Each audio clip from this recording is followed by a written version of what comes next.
The Jake Asman Show will begin shortly. Thanks to all these great Patreon members who help support the show. Get your super chats ready. Jake will be here in just a moment. If you love the New York Jets, this is the place to be.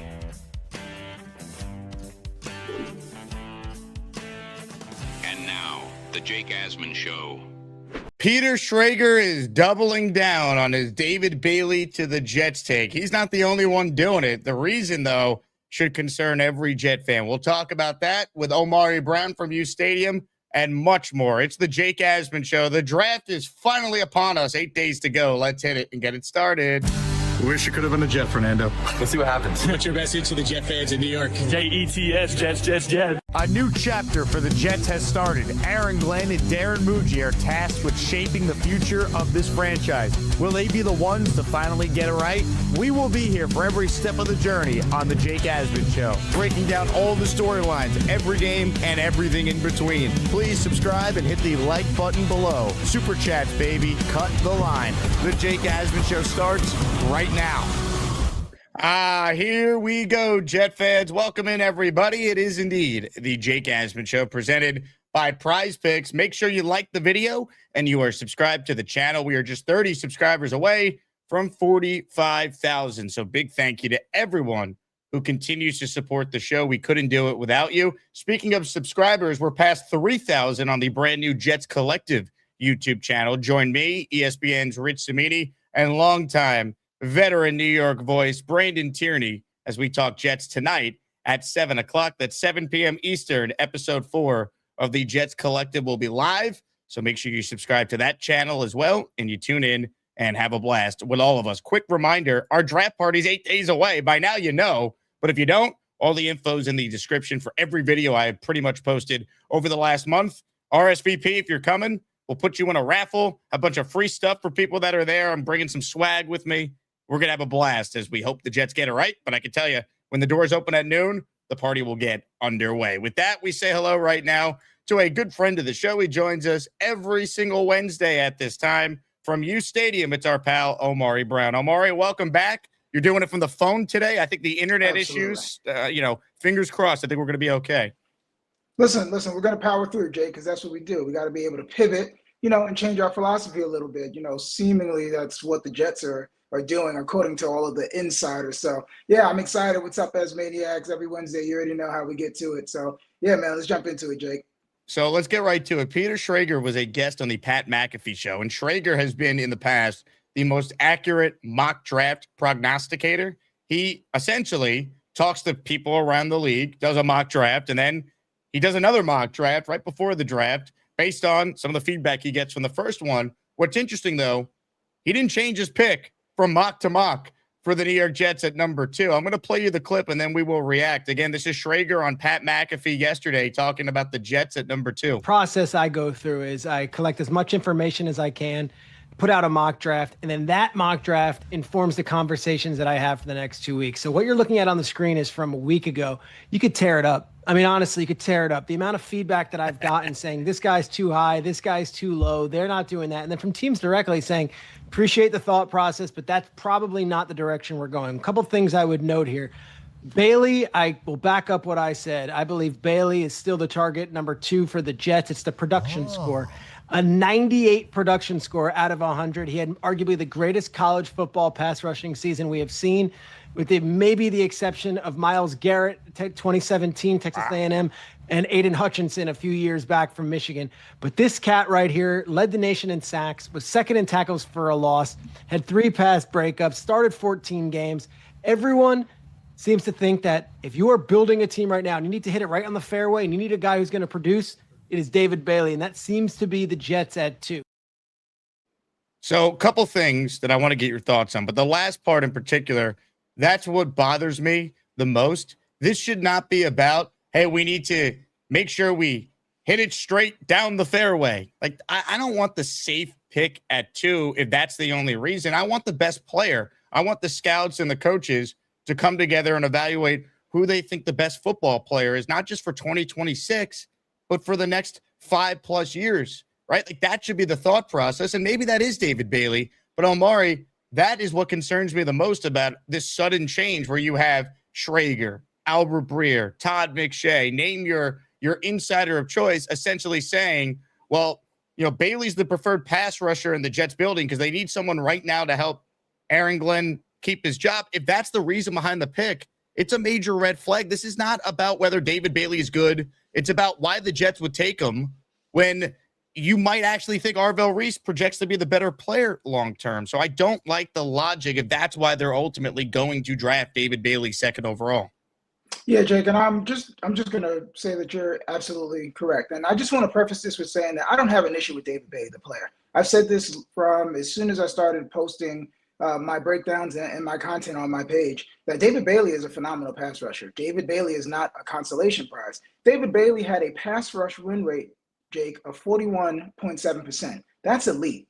14.5 sacks. You know, some people think that sacks can just be, you know, counting numbers. Okay, 81 pressures. That's legit. He's only second in the nation to Ruben Bain Jr. So David Bailey is a phenomenal player. What the issue that I have is this season isn't about saving Aaron Glenn. Aaron Glenn had a tremendously long runway to prove that he is an adequate and he is a credible head coach, and he failed to do that. So this draft going forward, this process, this season is not about saving Aaron Glenn's job. It's about getting the right building blocks for the New York Jets so they can be a competent franchise going forward for the next 5 to 7 years. And quite frankly, I don't care if Aaron Glenn wants to impress Woody Johnson, or if he feels that, you know, if he needs to draft a double-digit sack guy just to look like his, you know, his superpowers are actually valid in what he thinks. So if you're going to tell me that, hey, listen, David Bailey, and, you know, when we're speaking to our analytics department, because they have said that they've invested a ton in analytics, if you say that he's an analytical darling and that's why we're going with him, fine. If you think that David Bailey is the best defensive player on your board, fine, pick him. I want a dog, and I want the best football player. But don't tell me that you're going to pick somebody just because Aaron Glenn is trying to save face, Jake. I am so sick and tired of that. And it's just rinse and repeat. And to be honest, Aaron Glenn could be out of here. David Bailey is going to probably outlive his Jets career than Aaron Glenn. So I truly do not care that Aaron Glenn is trying to save his job. It just doesn't make sense if that's the biggest reason why you're taking the player. Again, drafting based on a coach's job security is not proper team building. Using a top pick to, quote, win now when your win total at all the sports books is 5.5 for a reason, instead of maximizing long-term upside, is how bad teams stay bad. Passing on the higher upside player like Reese for immediate help, it risks hurting their Jet franchise long-term. We've seen them miss on the number 2 pick every time they've had it in their franchise's history. This is now the 4th time they're on the clock at number 2. The Jets should be focused on who's the better player over the next 5 years, not 2026. Aaron Glenn, to your point, has not shown anything to justify influencing a decision that is this significant. If the number 2 pick is tied to Glenn's ability to keep his job, you're prioritizing the wrong timeline. That type of thinking is why the Jets have the longest playoff drought in professional sports. Absolutely. Absolutely. But then, Jake, you know, let's go to the flip side. This regime has been pretty tight-lipped. If this regime has done one thing that I absolutely love, is that we don't know, there's no leaks. We don't know what they're thinking. We don't really know who they're targeting. I think Samini's been on point the most, I believe, this offseason, you know, from a beat standpoint. So, again, that's where I think that this is just a little bit of draft gymnastics. This might be some posturing. And what season is it, Jake? It's smokescreen season. So maybe if the Jets are starting to hear that the Arizona Cardinals, just like Rich alluded to, the Arizona Cardinals are really in love with David Bailey, maybe you can entice the Tennessee Titans, because we know Robert Saleh, that's his type of guy. He wants a guy that goes to the quarterback and worries about the run on the way to the quarterback. So we know. So maybe are we trying to entice Tennessee to move up? Or we maybe enticing the Cowboys? We've done business with Jerry. I mean, Muji took Jerry out to the woodshed earlier in the season. So maybe he's trying to do that again. So if you're telling me that they're going to get some 2027 capital, then I'm all for it. But I think that the philosophy of why you're picking a player has to be because he is the best player on your board and you love him. Just like Glenn said, if you love a player, you go to get him. Anything outside of that, Jake, I think that it's the wrong way to operate, and I think that we're going to be looking at 17 to 18 years of no playoffs if that's how this regime is going to operate. And what do you and I always say, Jake? GMs don't get second chances. So if Darren Muji is hitching his wagon to Aaron Glenn, he's not going to be a GM in the NFL for much longer. He's probably going to be a GM in the UFL. So I think that right now the fan base is kind of in a frenzy, and I do think that we need to just step back a little bit and kind of remember that this has been a tight-lipped regime. So I think any information that comes out is the information that they want to come out. Let's hope that is the case. It's just odd that it was so far and away favoring Reese going 2, and there's been this dramatic shift where now Bailey is a pretty sizable favorite on the betting markets. There's been some back and forth, but now it's settling back in for Bailey to be the guy. I mean, just on my personal short list of NFL draft people who are accurate in the past and have sources around the league, here are the people that have all predicted Bailey to go to the Jets: Schrager, Albert Breer, Todd McShay, Daniel Jeremiah, Mel Kiper today put out his final mock. He has Bailey going. It just feels like there's been this dramatic shift. Matt Miller of ESPN, he posted a mock and had Bailey again going to the Jets. And he said the following in an interview with Rich Eisen explaining why he has Bailey going at 2. He goes, he's the preferred pass rusher in the building because they need someone right now to help Aaron Glenn keep his job. Like he said, that is literally the why they are preferring Bailey at 2. That's silly to me. And again, I don't know if Muji and Glenn are necessarily on the same timelines, but if they are taking Bailey at 2 for Glenn, that tells me that Muji maybe hasn't separated himself as much from Glenn as we think, and that he needs to do what the coach wants so the coach could have success, because they could truly be tied together. It kind of opens up the door for a lot of different things if Muji is basically deferring to Aaron Glenn's job security with this pick. You know, Jake, that's a really smart thing that you just said, because now I'm starting to think that Muji thinks his best path to retaining his job is to just fall in line with Aaron Glenn, because once Glenn is out of here, I think Muji's probably going to be out of here as well too, because if this thing goes off the rails the way we know that only the Jets can, Glenn could be gone, Muji could be gone, and we could be talking about, you know, trying to get a president of football operations, and then that guy just handles everything from the GM, the head coach, and picking the new quarterback. So we could be in a completely different realm of Jets football at this time next year. But listen, I respect everyone that you just spoke about. Those are, you know, that's the Mount Rushmore of football draft knowledge and inside scoops and things like that. I'm a huge fan of Dane Brugler, and I'm sure you are as well too. Dane dropped his full 7-round mock as well, and he has the Jets going Arvell Reese at edge. So who is his number 1 overall player in his entire draft? I believe so. I believe the beast it was Arvell Reese. And you know, Jake, actually, I want to throw something back at you. Where is this notion coming from that David Bailey has the higher floor than Arvell Reese? Is it just because that some people want to quickly just mitigate him to being a tweener or a hybrid player? I think Arvell Reese's floor is pretty high, wouldn't you say? I think most people have him neck and neck with Sonny Styles if you're going to play him at off ball. I think at worst, Arvell Reese is going to be your starter at middle linebacker for the next, we can call it 8 years, because, you know, a decade is, a lot can happen in a decade, for at least 8 years. What would David Bailey's floor be if he's not a dynamic elite edge rusher? That's the thing. Like, if his moves don't translate, everyone is just assuming they will. I mean, is he, you know, Will McDonald basically? Like, you don't want to draft Will McDonald second overall. You know, no. That's what the evaluation needs to be about. Like, who's got the higher floor, higher ceiling?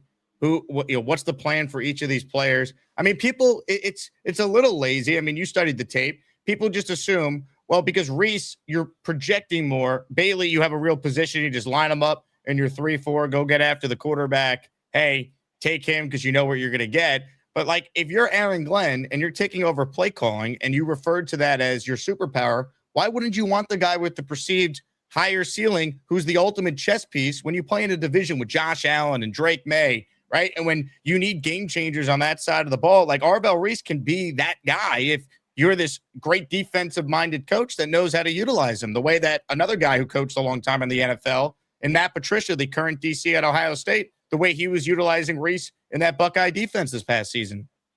Absolutely. And Jake, along with Drake May and Josh Allen, you know who else just got inserted into this division? Malik Willis, right, who is also a mobile quarterback that can kill you. The Jets defense got killed on first down, second down, and third down. Mitch but they Trubisky also killed them. Everyone killed them. Dude, it's yeah, everyone killed the Jets. But those guys did tremendous damage, especially on third and short, because the Jets couldn't get off. And it wasn't even because the edge play, even though the edge play was bad. Will McDonald was basically neutralized because a 3-step drop and you were getting the ball out.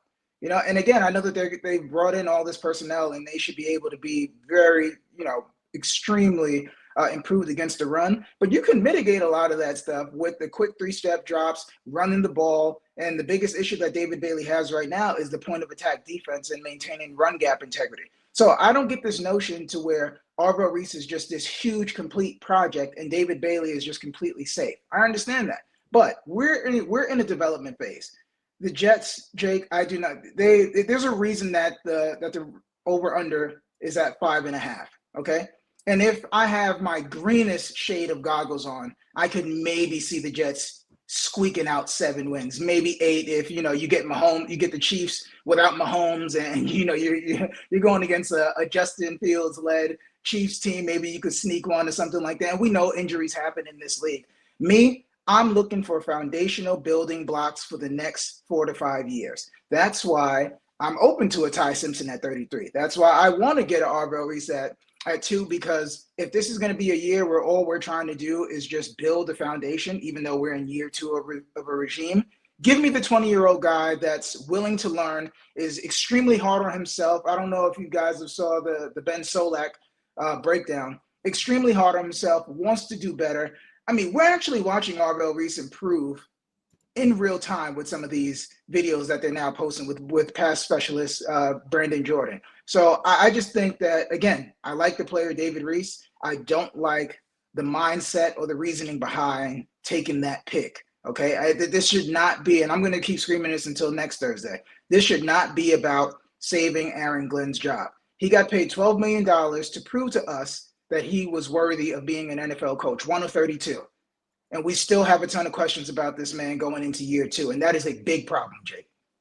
Comments, questions, your super chats will cut the line. Omari Brown from U Stadium is my guest. Make sure if you're just joining us, you like the video. That helps the YouTube algorithm show this show to more Jet fans, which is what we want. We're just 30 subscribers away from 45,000. So if you are not subscribed to my channel, please make sure you do so. Great giveaway today that I'm excited to share with the ASMANIAC audience. I'm about to get Omari's thoughts on the potential of the Jets moving up for a wide receiver. So we'll stick with a wide receiver theme for our raffle prize on the show. A signed Santonio Holmes helmet. Tone time, baby. Can the Jets find another playmaker like Tone time was for them way back during the Rex Ryan era? Signed Santonio Holmes helmet up for grabs on our shows today. Gift a membership or send in a $10 super chat or higher to qualify for the raffle. When you do that, you will automatically be entered in raffle number 69 this upcoming Saturday. Nice. Signed Darrelle Revis football, signed Garrett Wilson helmet, and a signed Wayne Corbett football are the weekly prizes for this Saturday. Get in the daily raffle. You'll be entered in the weekly raffle. Michael Greco, the first ASMANIAC to enter today, he gifted 1 channel membership. Michael, let's go. Hit the Jet chant. 6 Rings is back. Uh-oh, Patriot fan in the chat. Be careful, Omari. He writes in, I also like Bailey at 2. Great at sacks, 14.5 and 81 pressures. I want to do something for these fans to honor the 68 Super Bowl when I call in this evening. Uh-oh. We're going to have record time for 6 Rings to be sent to my hole if he's going to try and call in as a Patriots fan to honor the 8 Jets. We'll see.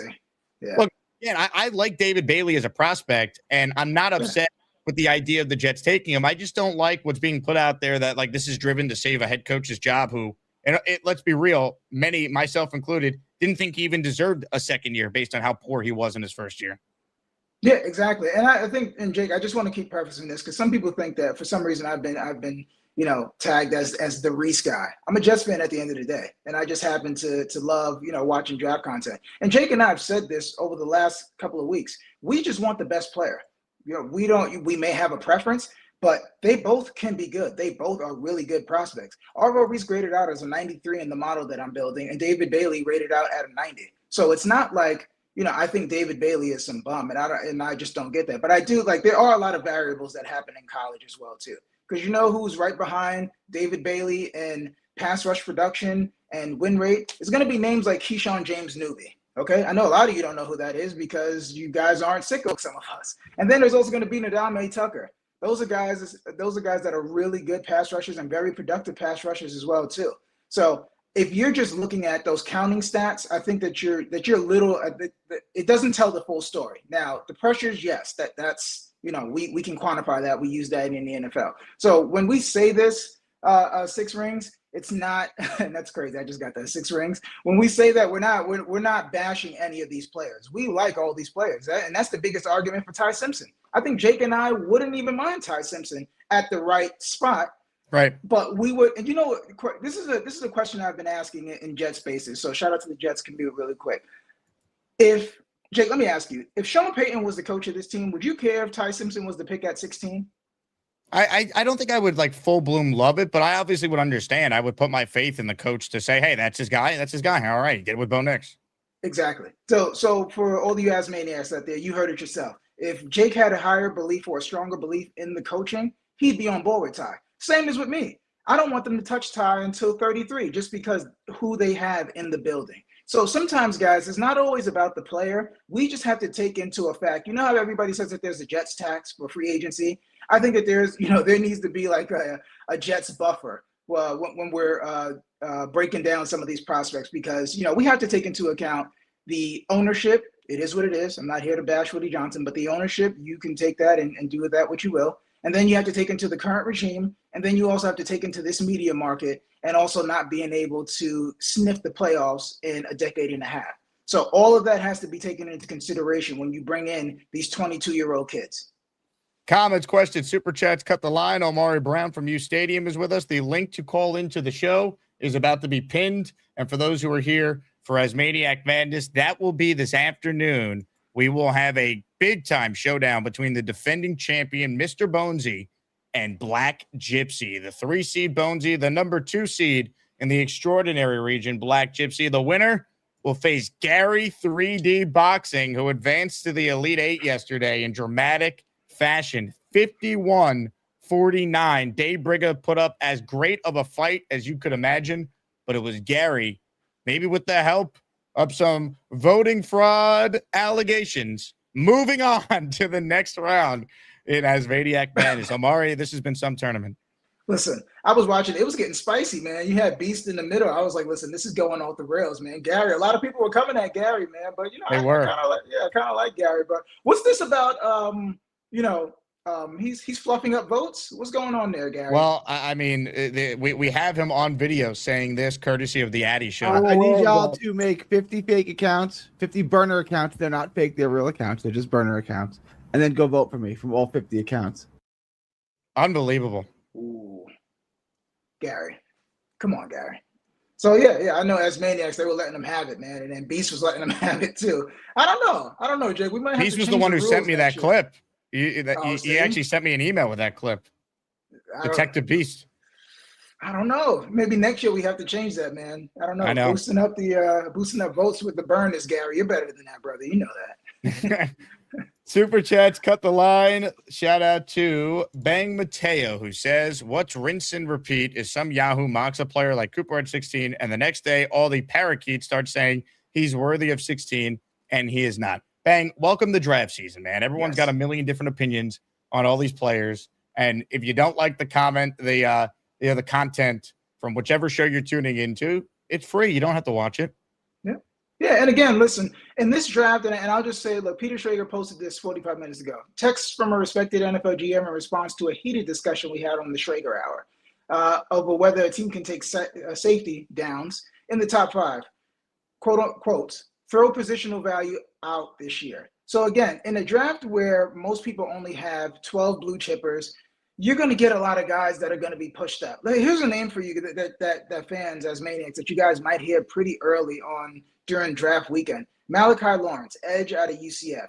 most people won't know who Malachi Lawrence is. And I think Malachi Lawrence is going to go really high. So I think that for this year, guys, let's not worry about the slot that we pick players in outside of, I would say, 12. I think there's going to be a lot of guys that go later than you expect, and there's going to be a lot of guys that go earlier than you expect. I think that we should do a better job of just focusing on the player. So, and again, listen, if I don't diminish, a fan's, ideas just because they're not film junkies. But if you think that Omar Cooper is a bad player, I would implore you to just go look, just do a little bit. Even if you got to jump on PFF, you got to jump on, YouTube highlights or anything like that. Just go explore the player a little bit, because I think when we're trying to build this wide receiver room, I think a lot of people have just think that the only way to compliment Garrett Wilson is to have some 6'2", 6'3" guy on the edge, some contested jump ball monster. That's not it. It's about, can you beat press man? Can you run good routes? Are you where you're supposed to be? Joe Blewett, guys, if you guys didn't tune into the afternoon side yesterday, please go back. Joe Blewett did a phenomenal job of breaking down the wide receivers. And me personally, Joe and I are both high on Casey Concepcion. And Casey is only 5'11", maybe 190, 195. And I think that he would be a perfect complement to Garrett because he can beat press. He can win at the top of the route. I know the drops are an issue, but I feel like I treat drops and drop percentage kind of the way I treat relievers in baseball. It's pretty volatile. Some years it's going to be higher, some years it's going to be lower, especially with those high volume receivers. CeeDee Lamb had a not so lovely drop rate this year, and none of us look at CeeDee Lamb any differently. DK Metcalf has struggled with it. Even George Pickens, who exploded, and some people are arguing that he's the number one over there. So I think that, I don't like to beat down on these guys. Omar Cooper is a really good player. At 16, it is a little bit rich for my blood. But if you tell me that you have a plan in place for him, I won't argue with Omar Cooper at 16. I think that's really good analysis there. And again, everyone's got different opinions on these receivers. It feels like Tate has emerged as maybe most people's wide receiver one, but even that is not the total consensus. Fernando Velez with a super chat. Thank you, Fernando. Even the number 2 pick and the positivity that it should bring when we get no franchise QB available, the drama of these stories can't catch a break. Fernando, here's the bottom line, though. If they get the pick right, you're not going to care about the drama that led you to the pick at number 2, right? If David Bailey's awesome or Arvell Reese is awesome, this doesn't matter at the end of the day. Get it right. Like, there were a ton of Bills fans who hated the Josh Allen pick, hated it. They're on video. So, these things happen, man. And I think at the end of the day, they just have to get it right. Is it upsetting from a broader point of view that there's no franchise quarterback for the Jets at 2? Yes. That stinks that because of 0.13 percentage points in strength of schedule that the Jets are not picking 1 and the Raiders are. That stinks. There's no way around it. But if you want to spin it positive, they got 3 first-round picks in what's supposed to be a stacked quarterback class a year from now, and you could build out the team and maybe put that quarterback a year from now in the best possible situation to succeed. Maybe that includes a new head coach who actually would want the job because of the war chest of assets, whether it be draft capital or the most projected cap space in football next year. It stinks right now, but I do see light at the end of the tunnel potentially for the Jets, as crazy as that sounds. Yeah, so do I. It's just like when teams say, or when people say hey, I just want to draft a quarterback. To be honest, Jake, I'm so quarterback starved at this point. We could trade for one. We could find one in the 4th. We could trade back into the 1st round. I truly do not care how we get a quarterback as long as we get one. And that's how I feel about a Garrett Wilson compliment. If you tell me that you think Denzel Boston is the guy, great. Let me hear about the plan that you have to utilize Denzel Boston. If you think that Chris Brazzell, wide receiver out of Tennessee, who some people are extremely high on. I like Brazzell. I'm just not as high on him as some other people. If you tell me that he's the best compliment for Garrett Wilson, again, let's do it. But let's make sure that we just have a plan, Jake. I feel like so many times that we've drafted players without a plan. We draft a 4-3 outside linebacker in Darren Lee, and we're playing a 3-4, and that Todd Bowles likes bigger linebackers. We draft a strong safety in Calvin Pryor, even though we needed somebody that could play deep third. And the list just goes on and on. I feel like we cornered the market on 5 techniques. We drafted Muhammad Wilkerson, Quentin Coples, Sheldon Richardson, and then still brought in Quentin Williams. And all those guys pretty much do the same thing. There was just no plan or pathway to development. So, and that's what's really bothering me, because this should be about development. Aaron Glenn's first press conference, what was his buzzword? Coaching. So don't run away from the coaching now. Coach. Amen. Well said. No notes. Kyle Clifton in the raffle for 2. Hirsa has Reese at 5. Who's Hirsa? You know what? I think it's Jeremiah. That's going to be my guess. Jeremiah has Reese at 5. McShay has him 3. Kuiper 3 for what it's worth. Okay. Reese at 5 to the Giants would be fascinating.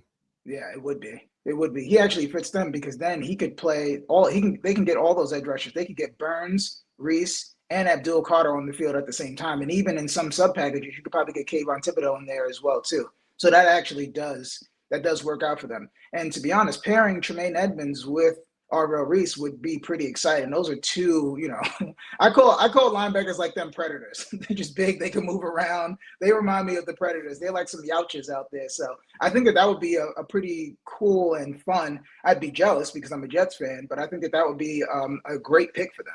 Now, Jake, is he talking about in the mock draft or draft, right? He's talking about their latest mock drafts, yeah. Okay, the latest mock drafts. Okay, all right, yeah.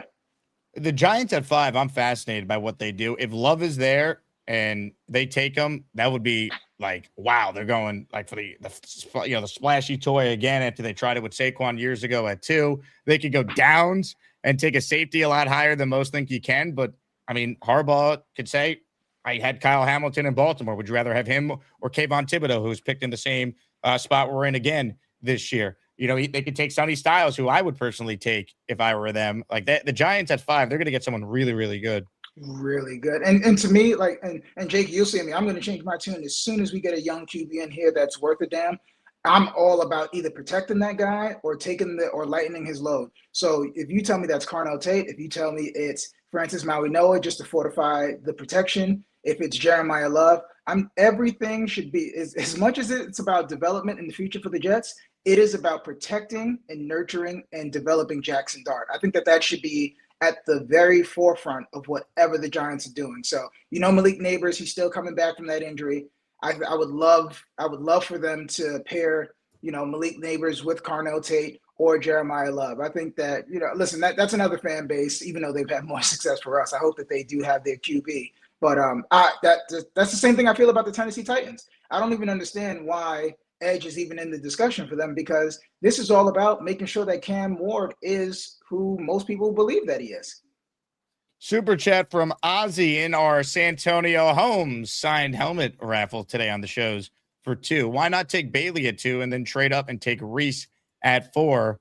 That's going to be an enormous cost to go all the way up to 4. So that's why you wouldn't do it. I think the interesting conversation just based off this is, what if Ruben Bain actually did fall and he's there at 16? I doubt he will, but what if? Would you then bypass the need for a receiver and go, hey, we already took Reese or Bailey. Let's add Ruben Bain, arm lengths, be damned. Listen, I think Ruben Bain is an absolute monster. And if this was 1998 draft, he'd be the number 1 overall pick with no question, outside of unless it was a QB. Absolutely. And I'm sprinting the card up there, Jake. I'm sprinting the card up there, and I'm going to get Ruben Bain. And then I could try to piece it together if I have to. But if you tell me, what do we say starting this? We're trying to find cornerstones and building blocks. If you tell me that I could have Arvell Reese and Ruben Bain for the next 8 years, I would be ecstatic. I would maybe even move like a 2027 second to go grab a wide receiver 2 as a vet. I would sprint that card up there, because the only person that's ahead of David Bailey in pressures in the nation is Ruben Bain with 84 pressures. That's phenomenal. That's phenomenal output. And that's why Ruben Bain is edge number 2. And the only reason why he's edge number 2 is because I predicted Arvell Reese to be an edge, with a 2 to 3 year runway, which we said last week. But Ruben Bain is a phenomenal football player. I know the story that was leaked out, and Jake, I know you touched on this as well too. The story that was leaked out, NFL GMs and NFL front offices were already aware of it, and most of them feel good about it. But I think that would actually be the tide turning for us if a player like Ruben Bain were able to fall to 16. But Jake, we already know how this story is going to go. If Ruben Bain is starting to fall, he's going to end up in Baltimore, because some people just always get lucky. 100%. Comments, questions, super chats, they will cut the line. Bang Mateo says, Omari, here's a name. Wide receiver Ted Hurst. What do you think? So I like Ted Hurst a lot. So, and I know that people are going to go to my page and say, well, how come he wasn't in your top 15? Georgia State, right? Yep, Georgia State. He's he's about 6'3", 200 pounds. Listen, he's phenomenal. And the thing I love most about Ted Hurst is that he had options to leave Georgia State. He had bigger NIL offers, but he chose to stay there and continue working with his game because he knows what he's doing. Ted Hurst has tremendous burst off the line. He has alignment versatility. I've seen him take deep posts from the slot and the seam straight to the house. And I think he does have some juice too. And here's another name that I want you guys. I like to show Dazon Stribling. 6'3", 205, Ole Miss wide receiver. If you turn on that Georgia game, he's running away from Georgia defenders. And he has some alignment versatility as well too. He's a primary X, but he's lined up in the slot a little bit. They've moved him around, and he has juice, Jake. And I think that he's a target that you can have in day 3 in that round 4 to 5 range. And here's another guy. Here's some homework for you guys as maniacs as well too. Cyrus Allen, wide receiver, Cincinnati, top 30 visit. Cincinnati, yes, yep. Sir. Yeah, you see where I'm going. Top 30 visit. Cincinnati, oddly enough, they have a lot of NFL prospects on that team. Their tight end Joe Royer, Jeff Caldwell, who blew up the combine. So there wasn't a lot of passes to go around, and their quarterback Brendan Sorsby just transferred to Texas Tech, I believe. You could fact check me on that. I believe he transferred to Texas Tech. But Cyrus Allen had 14 touchdowns, Jake, on only 60 targets. And out of his 60 targets, he caught either 49 or 51. I don't have it right in front of me. 51, he had 51 receptions on 60 targets. Only one drop. Only one drop. And 13 touchdowns or 14? He had 13 touchdowns, 674 yards, 51 receptions. He was excellent this year. Yes. And so Cyrus Allen, and he was on, and shout out to Off the Clock, the Browns Spaces. Those guys do a tremendous job. I actually got to ask Cyrus Allen a few questions, and I'll tell you what, Jake, Jets fans would absolutely love Cyrus Allen. His mindset, he's a man of faith, how he stays grounded. He said he's not an off the field trouble guy. He's a gamer, so we don't have to worry about him. And I asked him how does he think his game complements Garrett Wilson? He goes, listen, I can line up anywhere. And I know that Garrett Wilson is a top dog, and all I want to do is be there to make his life easier. Those are the type of guys that you want in your building, representing your team and playing for you on Sundays. He was going to go to A&M, and then he got hurt, so he ended up not going there. So, I mean, he was good enough to play for one of the best teams in college football. He just didn't get the opportunity, so he stays at Cincinnati, and he had a really good year. So I like that call out. Absolutely. That is certainly a name to watch. Comments, questions, super chats will, in fact, cut the line. We have an outstanding giveaway today. For those just tuning in, it is a signed Santonio Holmes helmet, so be on the lookout for that one. Great comment I see from Jay Quest. He goes, Spencer Green, I heard Jake is doing a tournament of chatters that don't call in. You versus 3 siblings Jay in the first round is going to be epic. This is true, Jay Quest. We're calling it the Jay Syndrome Madness Tournament. Jay Syndrome, for those who don't know, is when people run their mouth in the chat and then never actually show their face and call in. So no doubt, 1 seed Spencer, 1 seed Jay. I mean, that's about as good as it gets. So well done by Jay Quest with that one. All right, I want to play you now some comments made by Carnell Tate talking about playing with Garrett Wilson. This is courtesy of my friend Omar Ochoa.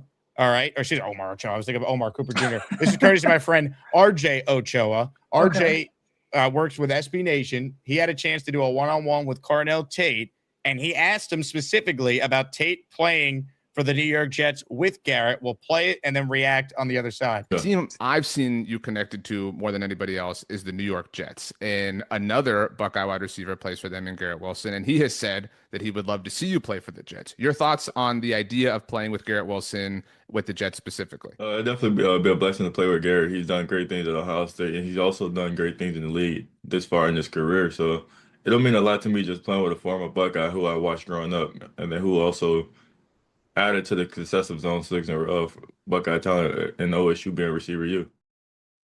Carnell Tate has been mocked by several insiders, Daniel Jeremiah, and this morning, Todd McShay joined in on the mock party of the Jets making a deal, moving up from 16 to number 7 with the Washington Commanders, who just announced brand new uniforms today, I saw, for the Jets to take their chance on another Buckeye wide receiver in the top 10. So Tate at 7 to the Jets in the McShay mock. He wrote, the Jets have plenty of draft capital, and they're not interested in sitting back at 16 and watching the top 3 receivers come off the board. In this scenario, they use their second of 2 round 2 picks, number 44, and a 4th rounder, number 140, to move up and secure the most complete wide receiver in the class in Tate. Tate brings the profile they're missing. He's over 6'2", with a massive 10 1/4 inch hands, which helped him secure 85.7% of his contested catch opportunities in 2025.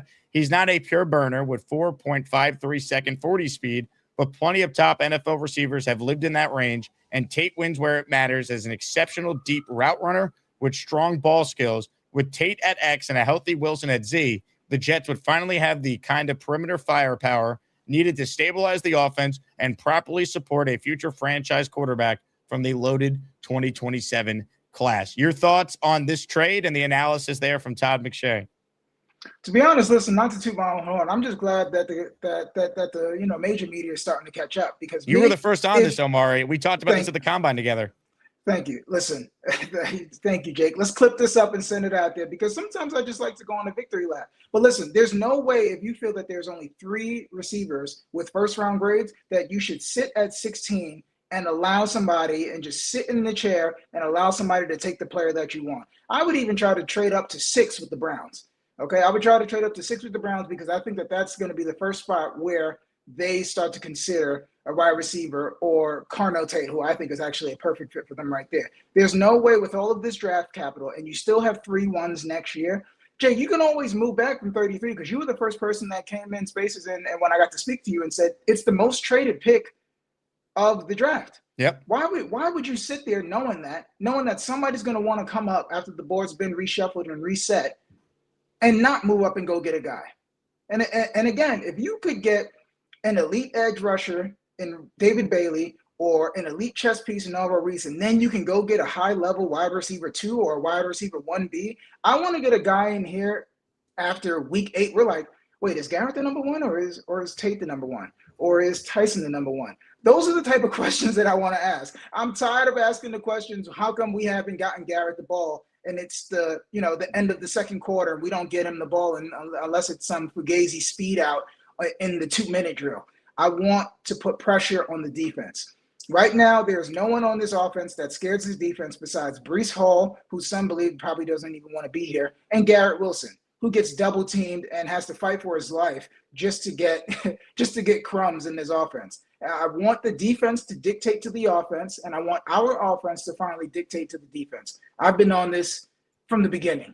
Move up and get your guy. Have the pick of the litter. Because then if you sit at 16, then we have to talk ourselves into guys. And you already know what happens when you have to talk yourself into a guy. That means that you don't really love him. I think Carnell Tate's going to be awesome. So, again, I'm all for being aggressive and coming away with Tate and Reese night 1, or Tate and Bailey night 1, and then you already brought it up. Move out of 33, recoup some of what you just gave up. How can anyone be upset with that? Again, you need players, man. In this draft, I heard Connor Rogers say on Badlands the other day that he only has 3 total blue chip players, and I think he only has 14 first-round graded players, which is really low. He says he normally would have anywhere from like 20 to 25 in a given year. So be aggressive, because the quality of player really diminishes after the Jets make their picks at 2, and maybe if you're lucky, there's a guy there at 16. There's no guarantee based on what I just said. So I would do this, because I think there's a real opportunity for the Jets to take advantage of a team like Washington that you brought up in the beginning, doesn't have a second-round pick and doesn't have a 4th-round pick. All of a sudden, boom, they replenish both rounds of picks. They move back. Now, the one caveat to this deal, I was talking with someone that covers the Commanders.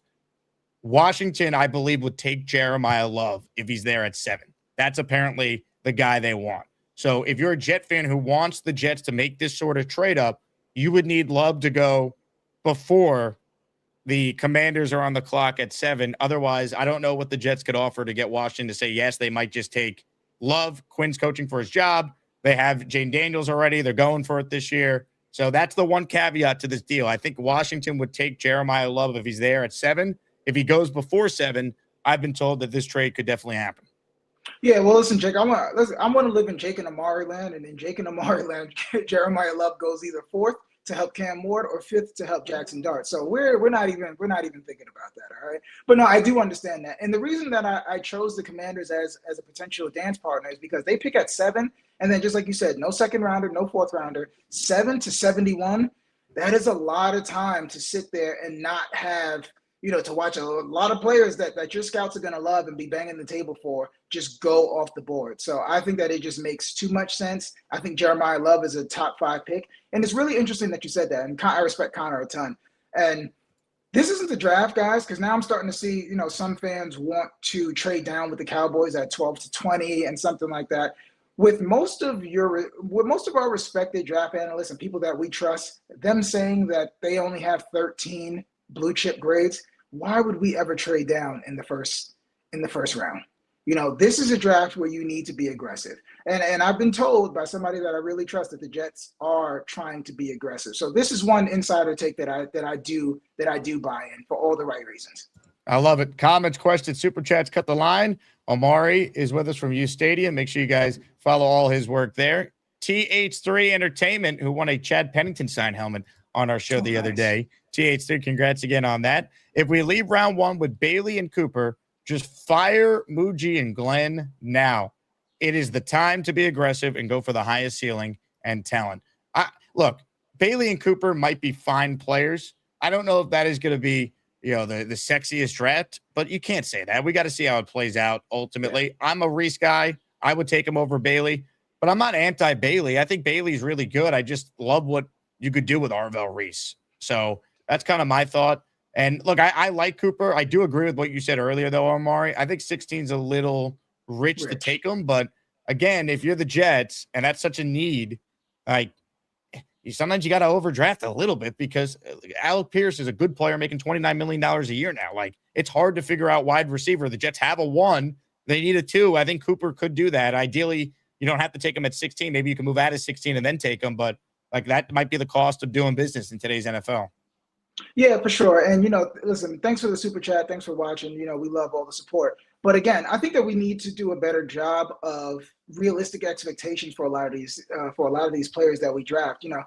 To be honest, Jake, halfway through the season isn't even a good time to evaluate a prospect. It takes a ton of time because I think that a lot of fans are so down on Mason Taylor and AZ Thomas. And I think that those guys are 2nd and 3rd round picks. And it just takes time to acclimate your brain, acclimate your body to the NFL. So I think that we need to start giving these guys just a little bit more runway. And I think that we need to give them a little bit of grace because a lot of the vitriol that we have for the franchise and the frustration that we have is now it's starting to spill over to these guys that are just walking into this buzzsaw.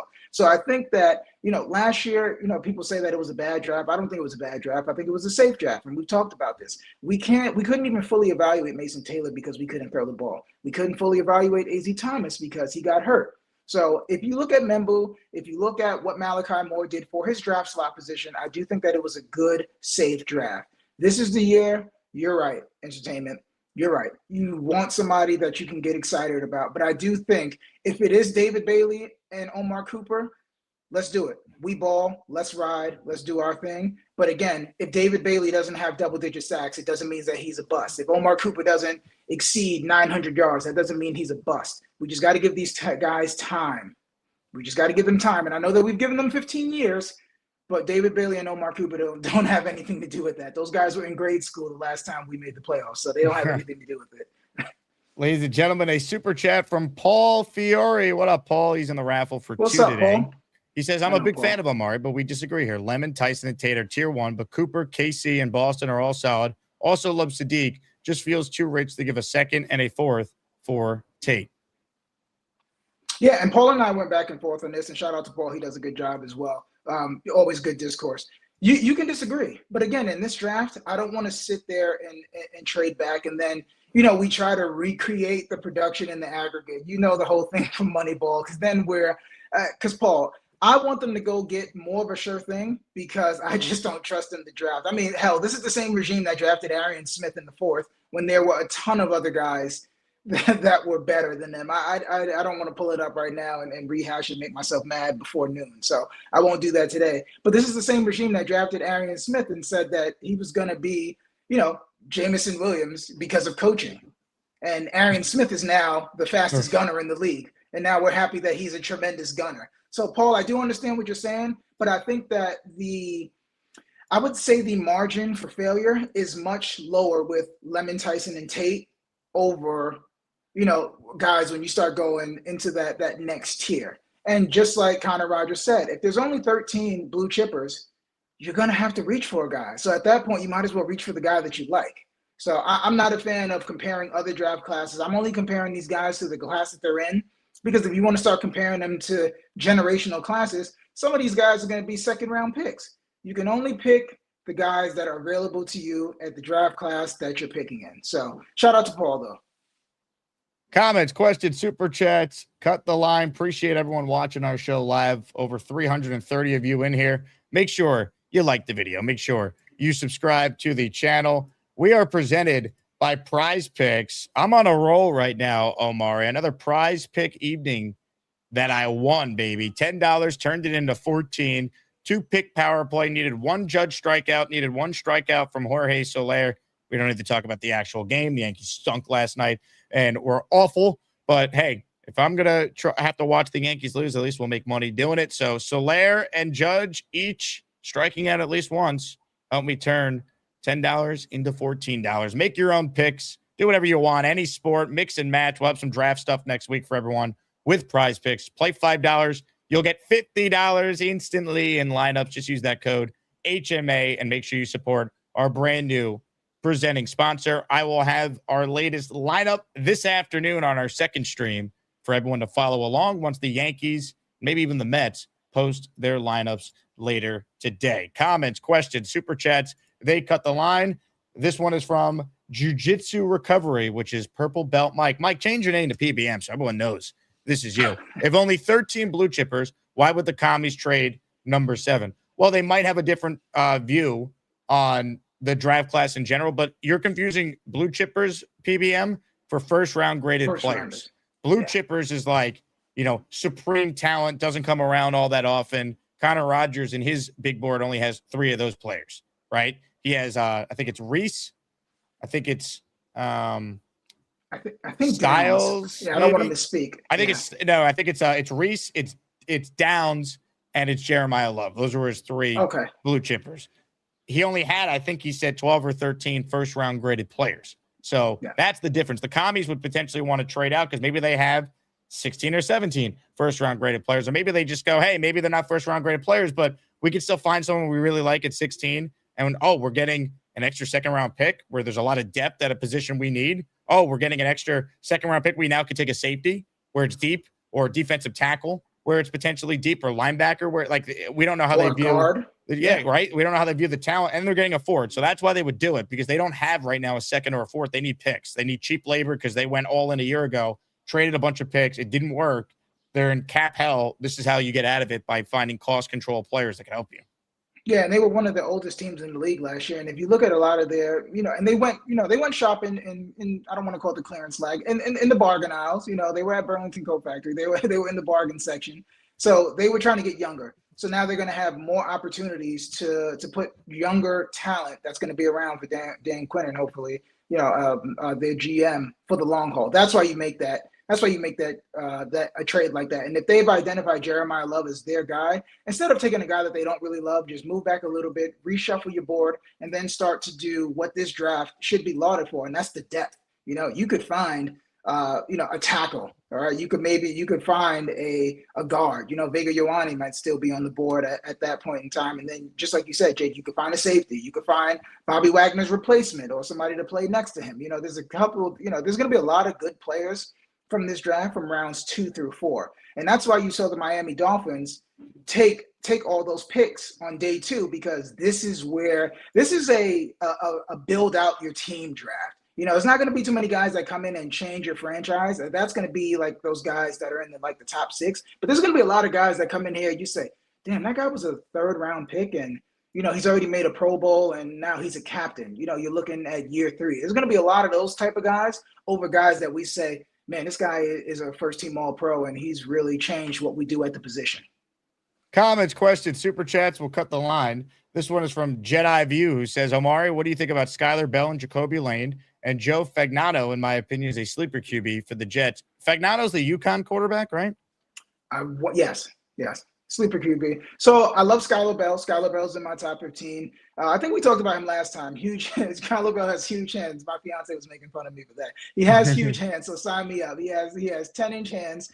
Runs the entire route tree. Skylar Bell has actually been in college for a very long time. I believe he's turned in 24 soon. So he is a pro. Skylar Bell, just like Ted Hurst, had the opportunity to go to another school, a bigger program. He chose to stuck it out at UConn because he was being developed into an NFL prospect. So Skylar Bell did what an elite player at a lower talent level conference would do. He dominated. So he got a ton of targets. He converted on those targets. He can run the entire route tree. Skylar Bell will be a phenomenal compliment to Garrett Wilson. And Jacoby Lane is one of the people that I'm trying to figure out why people are so down on him. He's 6'4". He's 200 pounds. It's going to be a limited route tree. If you guys remember Martavis Bryant, he kind of reminds me of Martavis Bryant a little bit out of Clemson, who ran into some issues, but he had some success with the Steelers, some early success with the Steelers, and then success with the Raiders. You're only going to ask him to run a handful of routes, but he runs those routes really well. So, and I know it sucks for me, and I don't want to say it sucks for Jacoby because I don't know his circumstances, but I believe that if Jacoby Lane would have went back to school with Jaden Maava, he would have been a hands down first overall pick or a top 50 guy because he would have got all of those targets that Mekhi Lemon got. Jacoby Lane is a really good pick in the fourth round. I'm with you. Doubling up a receiver feels like something that should be a necessity in this draft class. You have to. You absolutely have to because we are one Garrett Wilson injury away from A.D. Mitchell, God forbid, being our number one receiver. And we saw how that went last year. And that's no disrespect to A.D. Comments, questions, super chats. Black Gypsy says, Jake, Spencer Lady Green says you hang up on him. Spencer's never called in. So if Spencer Green calls in, the floor will be his. I will not interrupt him. He can make whatever point he wants to make. He runs his mouth in the chat every day. Everyone who watches the show live knows that. So, Spencer, if you call in, make whatever point you want, and we'll have a healthy discussion like we did with all the callers who are a part of the show. But I will not hang up on him. And I don't know how many times I could say it. He just likes to troll in the chat. He's got major J syndrome. It's unfortunate. Yeah, relax, guys. Jake gives everybody a runway. I think he should shorten the runway for a few of these callers as well. So I think Jake is really generous with the mic. So you guys are lucky. Barbarossa says, I will vote Republican in the next election if Spencer calls in. She called him cancer? Well, then he followed up with Spencer. I wonder if that was intentional. Okay, sorry. He goes, my bad, that was autocorrect. Sorry, Spencer. Barbarossa's a good guy. I don't think he would say cancer. But that is an unfortunate autocorrect. Oh, man. All right, Omari, a couple quick hitters before I let you run. As we sit here right now, what is your prediction for where Ty Simpson ends up? If he's not with the Jets, where does he go? Which team and what round? Okay, I think Ty Simpson is going to go 28th to the Arizona Cardinals. They trade back in? They trade back in from 34 because I think that they want to trade out as well too because the Cardinals, man, I don't know. They're in flux. They're at ground zero of their rebuild, just trying to restructure everything. So I think 34 and Arizona is one of those places along with obviously Green Bay, but they're not going to do that.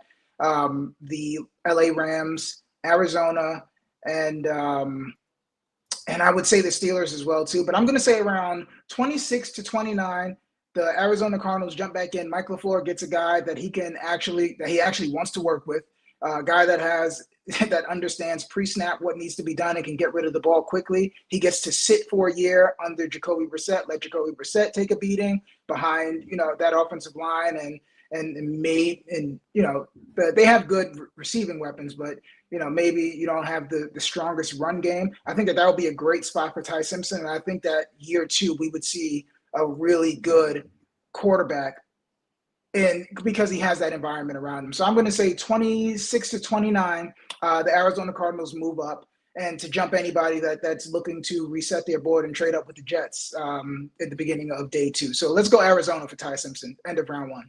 Love it. Omari, we have to squeeze you in before this draft next week. I'll be reaching out because I have an adjusted schedule, but we'll try and get you on one final time before we do it for real. And I know you'll be popping on some of the draft streams we're doing over the draft weekend, but I'm looking forward to it, man. 8 days away. Here we go. For sure, man. Let's lock in, guys. I'm always going to be partial to the Asmaniacs and Jake Asman, for giving me the opportunity. So anytime you call, Jake, if there's nothing going on, with my family, I'll be here for you, bro. Mike D's Nuts wrote in, Omari's internet was great. The magic of the cell phone. How about that? We figured out a way to do this. Right? Yeah, man. We got it right, man. We got it right. No messing around today. Let's just get right to business, man. Aaron Glenn had me fired up. That's why I was like, I'm not even going to mess around with the internet today. Love it. Omari, you're the man. Appreciate you, as always, for coming on. Awesome, Jake. Omari Brown, U Stadium. Follow him on social media and check out all his work with the U Stadium guys. Leon wrote, if this was radio, callers get caught off immediately, good or bad, especially if they're complete idiots. Yeah, that's kind of why I like YouTube. I got a little more patience with callers. But if you ever hear me do radio, I have way more of a trigger figure because you don't want to let callers take over the show on radio. They just drone on. YouTube, there's a visual component, right? Like people enjoy seeing this sexy beast on the screen, right, Beast? I already shaved today. Shaved off my body hair. I already took off. Put your ring light on. People can't see. You look like a ghost right now. Ghost? That's a band. That's a band named Ghost. Put your light on so we can see your clean shaven face. Yeah, and a clean shave. Oh yeah. See, this is what you can't do on radio, folks. You can't do this. Yeah, it's called I got the gift of gab, but I'm a pimp. And you know what? Like Richie once said, like a pimp says to his hoes.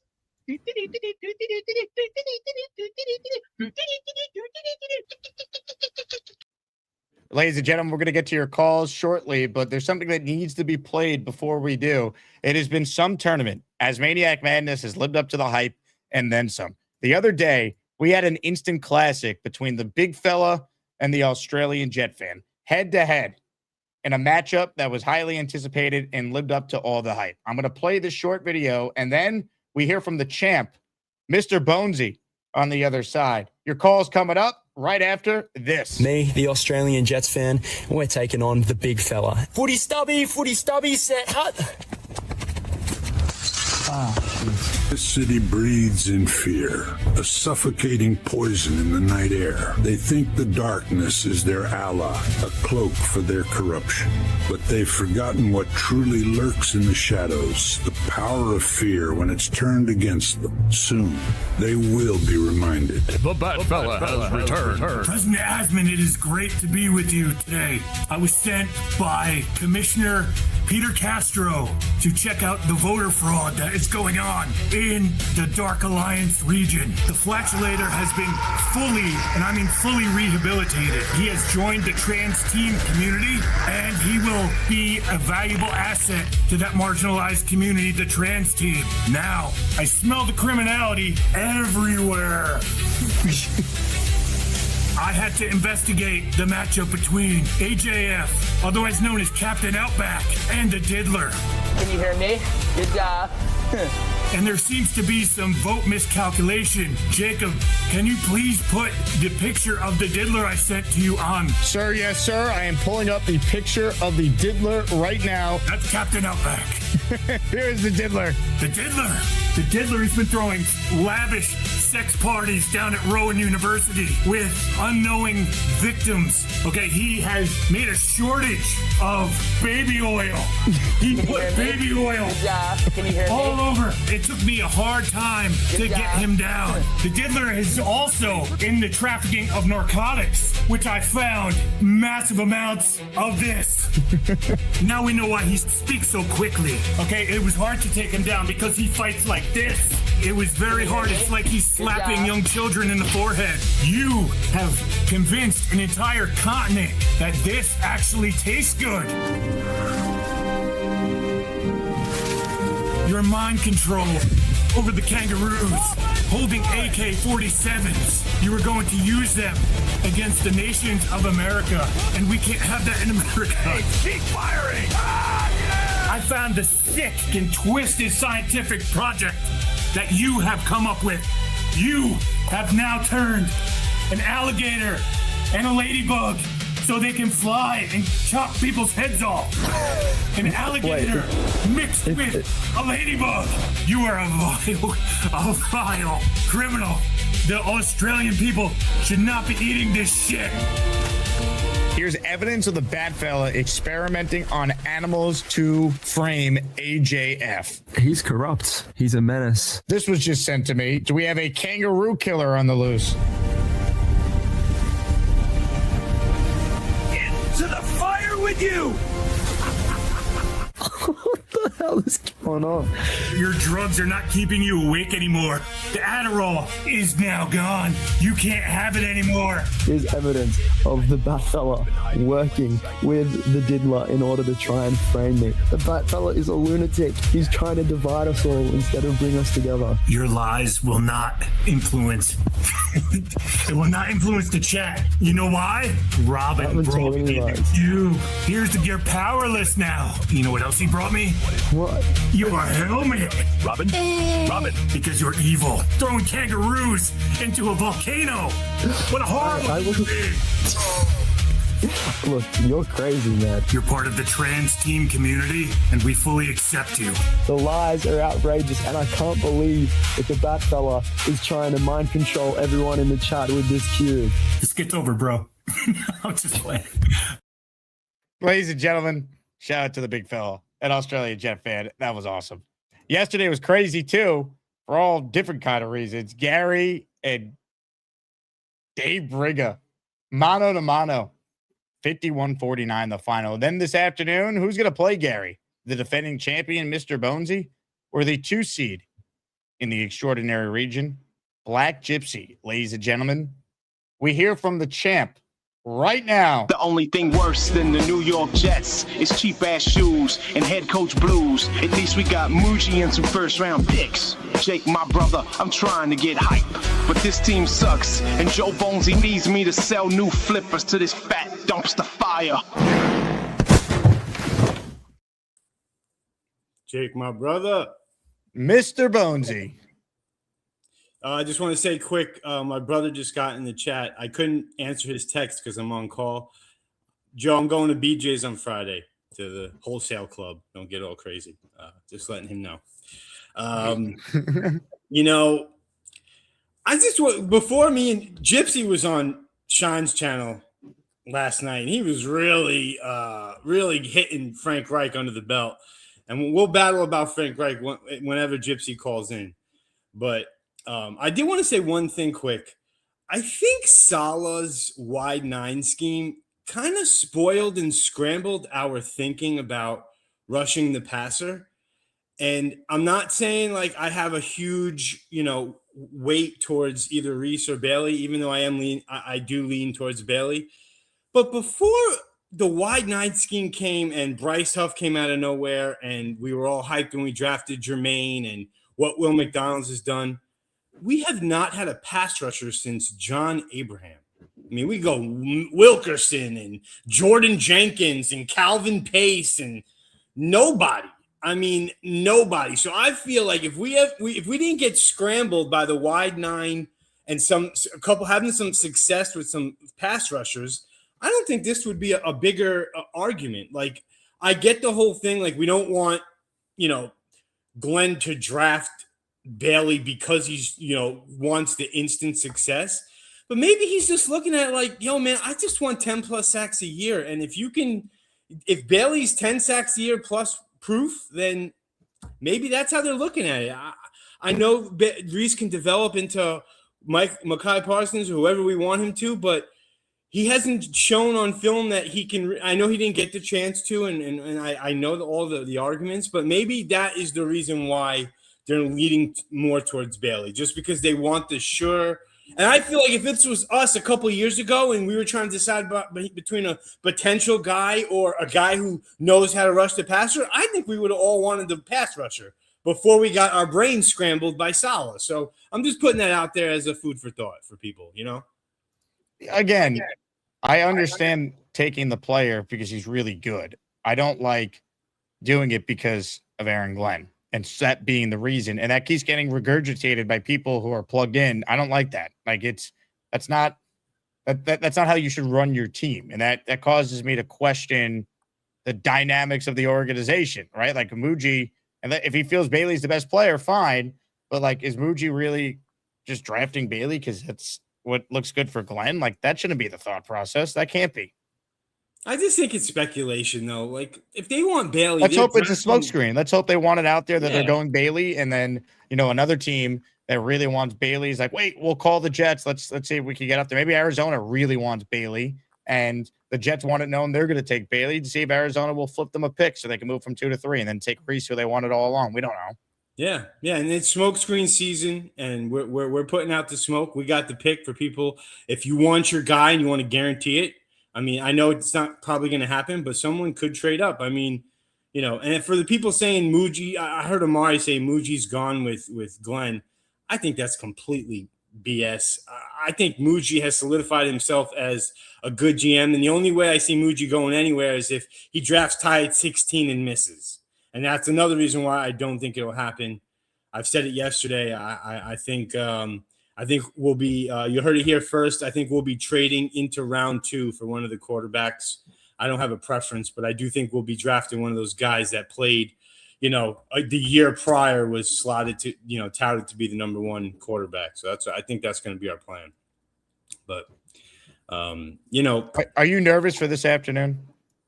Could this be the end of the Bonesy reign and Asmaniac madness? Listen, when we get down to this amount of people left in the tournament, it's only really greatness. You know what I'm saying? Like, it's only the heavy hitters. And if I lose to Gypsy, I mean, I think everyone in the chat, including myself, will still be thoroughly entertained with what will happen next round. You know what I'm saying? Like, I appreciate the love. Everybody knows who I am and what I'm about. And so there's really not much for me to do in terms of like trying to win people over. Like, you guys know what Bonesy is. I'm a diehard Jets fan. I'm a family man. I'm a shoe man, and I'm a Jake man. So that's just what it is, dude. But I only have about 8 minutes before I got to go pick up my daughter, and then I could come back to battle Gypsy. So maybe me and him could go head to head, because I can't. I have my son has a soccer game today at 5:00, so I'll be texting in the chat while I'm there, but I'm not going to be able to really call in and put my mind to it. So I'll be chilling and stuff, but I'm going to be. You might need your son to save you. You might need him to call in at the end and say, "Vote for Bonesy. Vote for my dad." Listen, I'm going to have my daughter, my older son, and then Sonny, my middle. He'll be playing, so I'll have the whole crew. While the wife. Also, I saw it was your wife's birthday the other day. Wish her happy birthday for me. I will. I listen, Jake. Even if you don't even say it, I still pepper her with Jake love just to keep her cool with how much invested I have in the show. You know what I mean? Like, yo, man, Jake said hello. I'm just letting you know. So yeah, you guys got to butter her up. You know what I mean? Like, yo, man, Jake is no. She's awesome. I love it. Bones, good luck this afternoon. I mean, you're a champion either way. Yeah, man. The people know what's up. They know what they get with Bonesy, and I'll be still watching the show, and hopefully, listen, Gypsy pissed me off about Frank Reich. I got a lot to say about Frank Reich, and you know what Gypsy doesn't understand too. About Frank Reich, I'll just throw a little tidbit of. I'm like a fantasy football. Like, I used to be crazy, like stupid. Where this is how stupid I was. I was looking at how well Frank Reich had a running game. Like, Frank Reich running his offensive running production with the Colts. I mean, 5 seasons straight, different quarterbacks every season. And his worst season was with Andrew Luck when they had no offensive line, and their offense was still ranked top 10 in scoring and offense. But Frank Reich always had a top 5 to 10 rushing. And then when he went to Carolina, I was invested in Chuba Hubbard and trying to get Miles Sanders on the back end. And they had like no receivers. They had like Adam Thielen as their guy and Terrence Marshall Jr. And I forget what other scrubs. I think they picked Chenault from Jags then. But they had a bunch of no-name guys. And I was like, yo, Frank Reich is going to figure out this run game and get them popping. That's going to be like my late round pick to carry me in fantasy. And then the GM of Carolina, who's a complete schlep, traded DJ Moore and his entire capital for first-round pick. They didn't agree on Young, and the rest is history. The offensive line was terrible. They had no weapons. Bryce Young isn't a Frank Reich type guy. So he was really shitting on Frank Reich. And it's just like, yo, man, I can't wait to ask him. Go look it up before you come on, Gypsy. Who did you want at offensive coordinator besides Dable or McDaniels? There was nobody who had excited us as Jet fans. And Frank Reich was already done. He's doing Glenn a favor. Frank Reich is either going to save Glenn's job or he's going to take it. Mark that shit down. I promise. Or it's Black Gypsy time. That's what I got. All you delusional Jets fans straight. Your takes make me want to punch you in the face. Or kick you in the crotch. When this team sucks, they suck. I'm Black Gypsy. I'm Black Gypsy. I'm Black Gypsy. I'm Black Gypsy. Bonesy. My man. So tell me the nonsense of what back up Frank Reich. There you go. Give me your reason why Frank Reich is going to be good this year. Now, I just want to say I have 3 minutes before I have to get in the car and go pick up my daughter from preschool. Do it.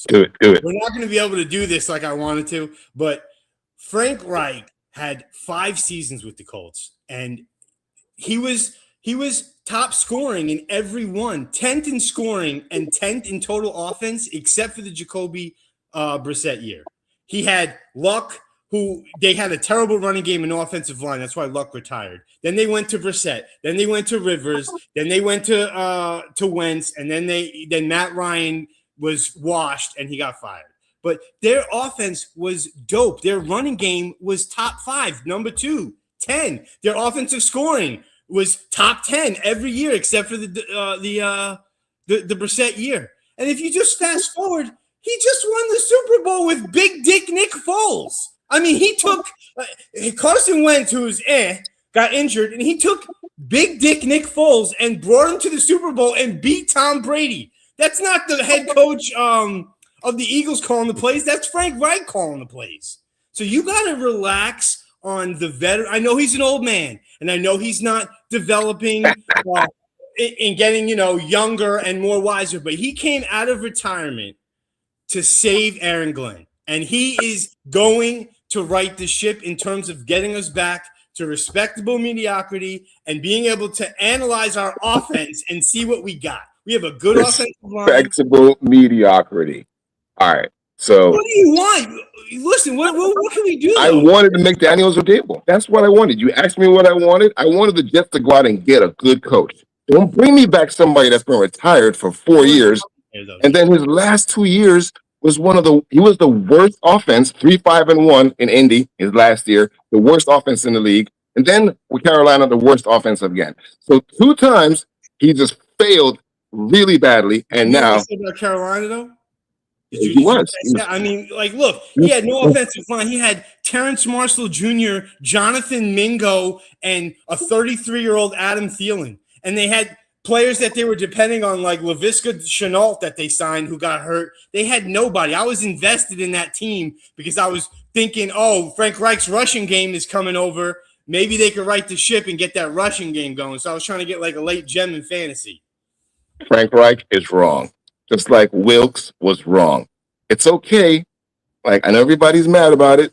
When you see somebody the game has passed them by, it's okay, dog. It's passed them by.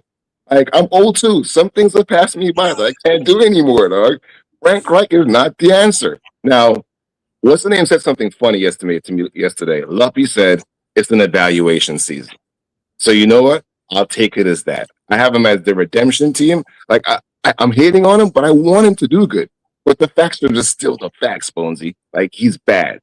You know what I mean? Coaches do leave and come back and have success. I mean, our last good season was with Chan Gailey, who came out of retirement and hit a spark because he had good players. And then he sucked the next year and was out. I'm just saying, coaches also, he's an offensive coordinator now, which is easier than a head coach. How many head coaches, Josh McDaniels, and how many guys suck as head coaches, but they're pretty dynamite offensive coordinators? I mean, it happens, dude. He's a veteran.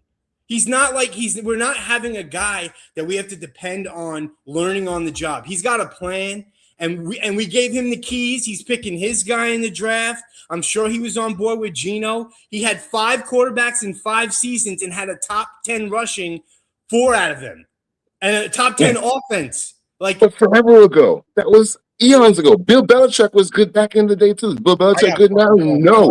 No. Kick my ass. I gotta go. Yeah. I'll call you guys back. I'm going. Sorry. That's pretty much all I had. I can't wait to battle with Bonesy. Bonesy's awesome. Oh boy. The boxing promoter. Come on. Promote something for us, Gary. Tell us how to cheat some more. I'm a matchmaker, not a promoter. I make fights. I don't make cards. Yeah. The super honest boxing promoters. There's always like a whole bunch of them out there. You know what I mean? Yeah. The promoters are lying, sweaty snakes by nature, for sure. Yeah. I need y'all to make 50 fake accounts, 50 burner accounts. They're not fake, they're real accounts. They're just burner accounts. And then go vote for me from all 50 accounts. From all 50 accounts. And I love the fact Make that you as many accounts as you can. It's you like the double All-Star down. game. There's no Vote, rules vote. apparently, so just double down and go all the way in and just full cheat. Like if you're gonna cheat, just cheat all the way. So I respect you for cheating all the way. You know what I Cheating mean? implies you broke a rule. What rule was broken? I need Gary, to there's an know. honor code. There's just No, an honor I code. actually, okay, so when you vote in the All-Star game, and I vote 50 times in the All-Star game, you're cheating the All-Star game? Yes, you're cheating. They tell It's you they one tell you vote. to do it. Gary, They tell one you to do vote. it. Gary, it's one vote. Says Like, who? you Says can who? explain it 1,000 different Says ways. who? Says Says who? the honor code. Do you have an honor What code, honor Gary? code? What You have an what honor honor code. code? What Like, honor we vote code? once. I'm We asking vote you. once. You said there's an honor code. Where can I read this honor code? Where can I There, find this? there's no way you can read it. It's just either you're a Okay, so good. you It's just so either you're a you good human being or you're not a good human being, and your thought when you process say when you is that say of a good, boxing promoter. So we already know when what you you say do good, when you say good, by what ultimate standard do you declare anything good or evil? by a Christian standard, which you say you are. So Christ, okay, so Christ is your standard. Christ is your standard of truth Just, and just, morality. just morality. Period. One vote, Christ an is honor your system. wait, morality. Period. So Christ is your standard, your absolute standard of morality. Christ is one of them. Yeah. No, not one of them. Christ says, It's, "I am the way, the way." I have the more. truth, I have more than one moral code. Well, then Christ isn't one of. Then Christ isn't it. Then. Religion isn't Christ my says, only moral code. Christ says, "I am the way. The is one. The light. I One. won't- The truth. Yeah. One. One The vote. way, the Exactly. truth, One and the light." vote, boy. One Say vote. one vote. Say One vote. Instead of go tell everybody to make 50 accounts and then say I appreciate your time, Gypsy. I do. Maybe I'll see you in the next round. Maybe not. I don't know. I don't know. I don't know if I'll see you or not. But I wish you the Either best way. of luck. Bonji's my guy, so I'm not rooting for anybody. Bonji's my dude. Jake, can I do? I do appreciate you. I'm not trying to cut you off. Jake, can I do my call? No, you're wrong. Wow, what the? Oof, that hurt. Where am I? The moon? Seriously? I love you, Jake. You're the best, Jake. You're the best. I think he's muted. Is he actually muted? You're a dead man. Oh no, he's not. You've disgraced this country so bad. You went from downgrade to degenerate. You might as well turn your name into Gary the Scumbag. Yeah, perfect name for you. You said you might as well sell that because basically you ain't no real human being. You're a troll from another dimension. We don't know nothing about. Maybe it's millions of miles away from planet Earth, Mars, Saturn, Uranus, Neptune, Pluto. You're from some other dimension we don't know nothing about. He smells like shit, takes a big fat dump, and talks like he's a man. Unfortunately, he doesn't know how to take care of women. All right, you survived the Gypsy Beast Gauntlet this morning. Go ahead, Gary. All right. Thanks, Jake. Just real quick, I wanted to run before I got to my call. I wanted to run down my thank yous real quick. First off, all glory to my Lord and Savior Jesus Christ. Christ is King. Every knee will bow. Shout out to Jesus Christ who carried me through another day. Thank you for waking me up again this morning. Then shout out to the Army, everyone that carried me to victory. This victory is yours, not mine. You guys did the this. taxpayers, Gary. Is this a taxpayer-funded show? No, just everyone who pays taxes. They can get a shout out. Taxes for sure. Shout out to those people who has their money stolen from them at gunpoint. But everyone who carried me to victory here, Tazzy, Addy, awesome call. I appreciate you. The Nick Shine show, his community, his Discord, Knobs Discord. Y'all did this. Yeah, we the people. I forgot to mention we the first time. We thank you. But everybody involved: Addy, Nick, Jay Graves, Kevin Tattoos, Indie Jet fan coming through for me and let me know what Mimosa said.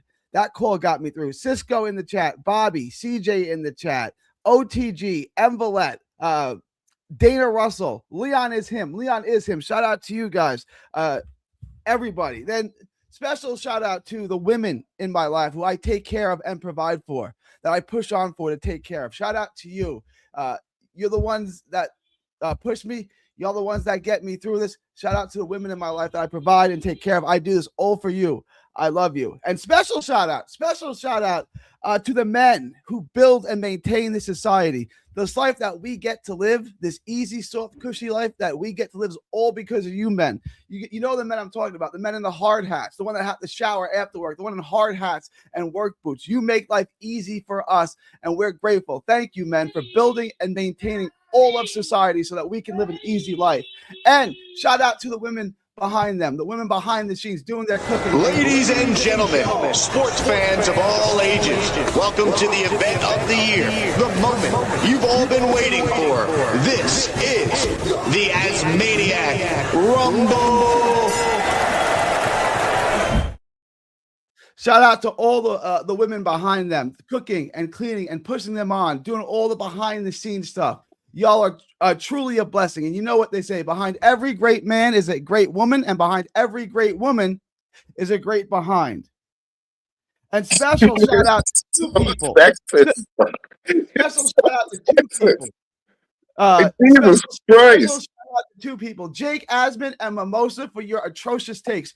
You guys truly make 3D boxing ism possible. When you say horrible man-hating things, I get to fill in and take up for the young men who are ignored and degraded and belittled in society. Shout out to you. And special shout out to Sent from Pet. He came through again. Sent from Pet says that I saved his marriage. If I got 45,000 subscribers who hate me and I save one marriage, I'll make that trade all the time. Let no man separate what God brought together. Like marriage every day, Sent from Pet. Like what Gator said, for the one marriage you saved, you destroyed 37 other marriages. So Gary, show me evidence of that. So Gary, here's what I want. Right? I said it to you. I said it to you yesterday, right? I said it to you yesterday because you keep on bringing it up. I'd like to see your evidence of that claim. And you involved your wife. Once you involved your wife, I would love. You have. You brought your wife into the conversation. I didn't mention my wife once, not one time. Gary, so you never mentioned your wife on the show? You've never mentioned your wife on the show. You've never mentioned your wife on the show. I'm gonna go back to what you just said. You said I ruined 37. I can give you the evidence that I said Gator said. I said Gator said that you ruined 37 marriages. I didn't say you ruined 30 marriages. I said Gator said. All right. Get past that point. All right. Here we go. Here we go. Here we go, Gary. Here we go. Take your headphones off and throw them again like a little girl and pout in the corner. I did not ruin 37. I want to address your claim. Did I? Wait. Gary, wait. I want you to have your wife come on and say what you said she said. You said your wife said that it's okay for females to not have a vote. That's what you said, right? Don't be a scumbag. I'm not being a scumbag. I'm not being a scumbag. Your wife? Bro, don't Gary, ever mention my wife. If I had come on the show. Where's your wife on? Where's your wife? My girl was on the show with me. All right. You are the person that said, Gary, you are the person that said that your wife said that women don't have a right to vote. You know why you're mad right now? Because you lied. You lied through your teeth and said some shit that your wife didn't say. Your wife never said any of that. Your wife never said any of that. And now you're mad because you lied about it. You're so full of shit, yo. You lied. Gary, just say you lied. Because you said your wife said females don't have a right to vote, right? Right? You said that. We didn't include your wife in the conversation. You included your wife in the conversation. So all I'm saying is, I would like to hear your wife say that. You brought your daughter on the show. You brought your dog on the show. Why can't you have your wife on the show? When you said your wife said females have no right to vote. I never said that. Gary, you did say that. You did say that. No, women do have a right to vote, unfortunately. You said your wife said females shouldn't vote. Is that not true? So you made two different comments. You made two different comments. Which one would you like me to address? The second one. You can't ever keep your life. You literally lie about everything. The second one. Address the question. second one. Address the second one. I will. Address the second one. Right after you address my comment, I asked you 10 times.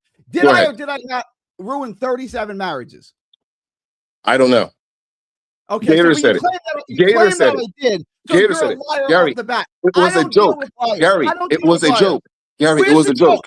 Gary, it was funny. I found it funny. Because I ruined 37 you marriages. saving anyone's marriage. You saving anyone's marriage with the nonsense that you say means you're a sexist to begin with. How long have you been married? How long have you been I'm not married, Gary. I'm not married. Of course. You can't lock down a wife, right? Because you don't know how to treat women. I can't lock down a woman. Yeah, I don't low-level man that can't lock down a woman. If you need me to teach you how to lock down a woman, I'd be more than happy to do it. Gary, you're an idiot, bro. Look. All I said was, look how hot you got. Look how hot you got.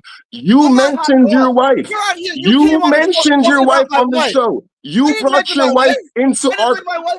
Gary, we never cared about anything having to do with your wife until you said that your wife said that females should not vote. So because you said your wife said females shouldn't have the right to vote, I would like to hear your wife say that. I would like to hear your wife say that. Don't worry about my wife. Whether you're going to do it or not, I just know that you're lying. You lied about what your wife said. You lied about what your wife said. You're a fucking liar. So that's all I need. Maniac, you're entertaining, but you're an entertaining scumbag. Sit on your hands, mute yourself if you have to. Stop acting like a female. Look at you. You're very feminine, an irate child crying, cause mommy won't buy you a toy. Say a little prayer for Black Gypsy. He wants to beat me up over an ASMANIAC contest. Look at you. Well, that escalated quickly. Whoa. Black Gypsy. Gary, a rivalry as fierce as ever. Will Black Gypsy get the chance to go head-to-head against Gary? We'll find out this afternoon. The defending champion is in his way. Comments, questions, super chats will cut the line. We only had one membership gifted during the actual show so far, and the raffle prize is great. So I took it upon myself to gift one membership.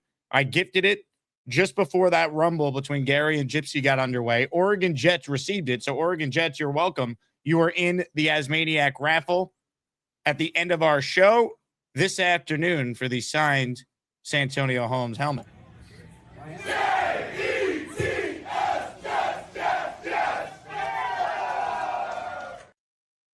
We're going to get back into your calls shortly.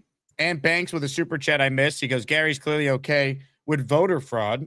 Black Gypsy just gifted a membership fresh off the Rumble. He's in the raffle for one. You sit when you pee. Now go to another caller. Oh, we'll get to another caller. Stand by shortly. Upstate Jet fan with a super chat. How much would it take to permanently ban Gary? I might buy some scratch-offs after this. Jake, give me a dollar amount for a permanent ban. $1 million, Upstate. 1 million. And I need it wired. I don't believe you could Venmo $1 million.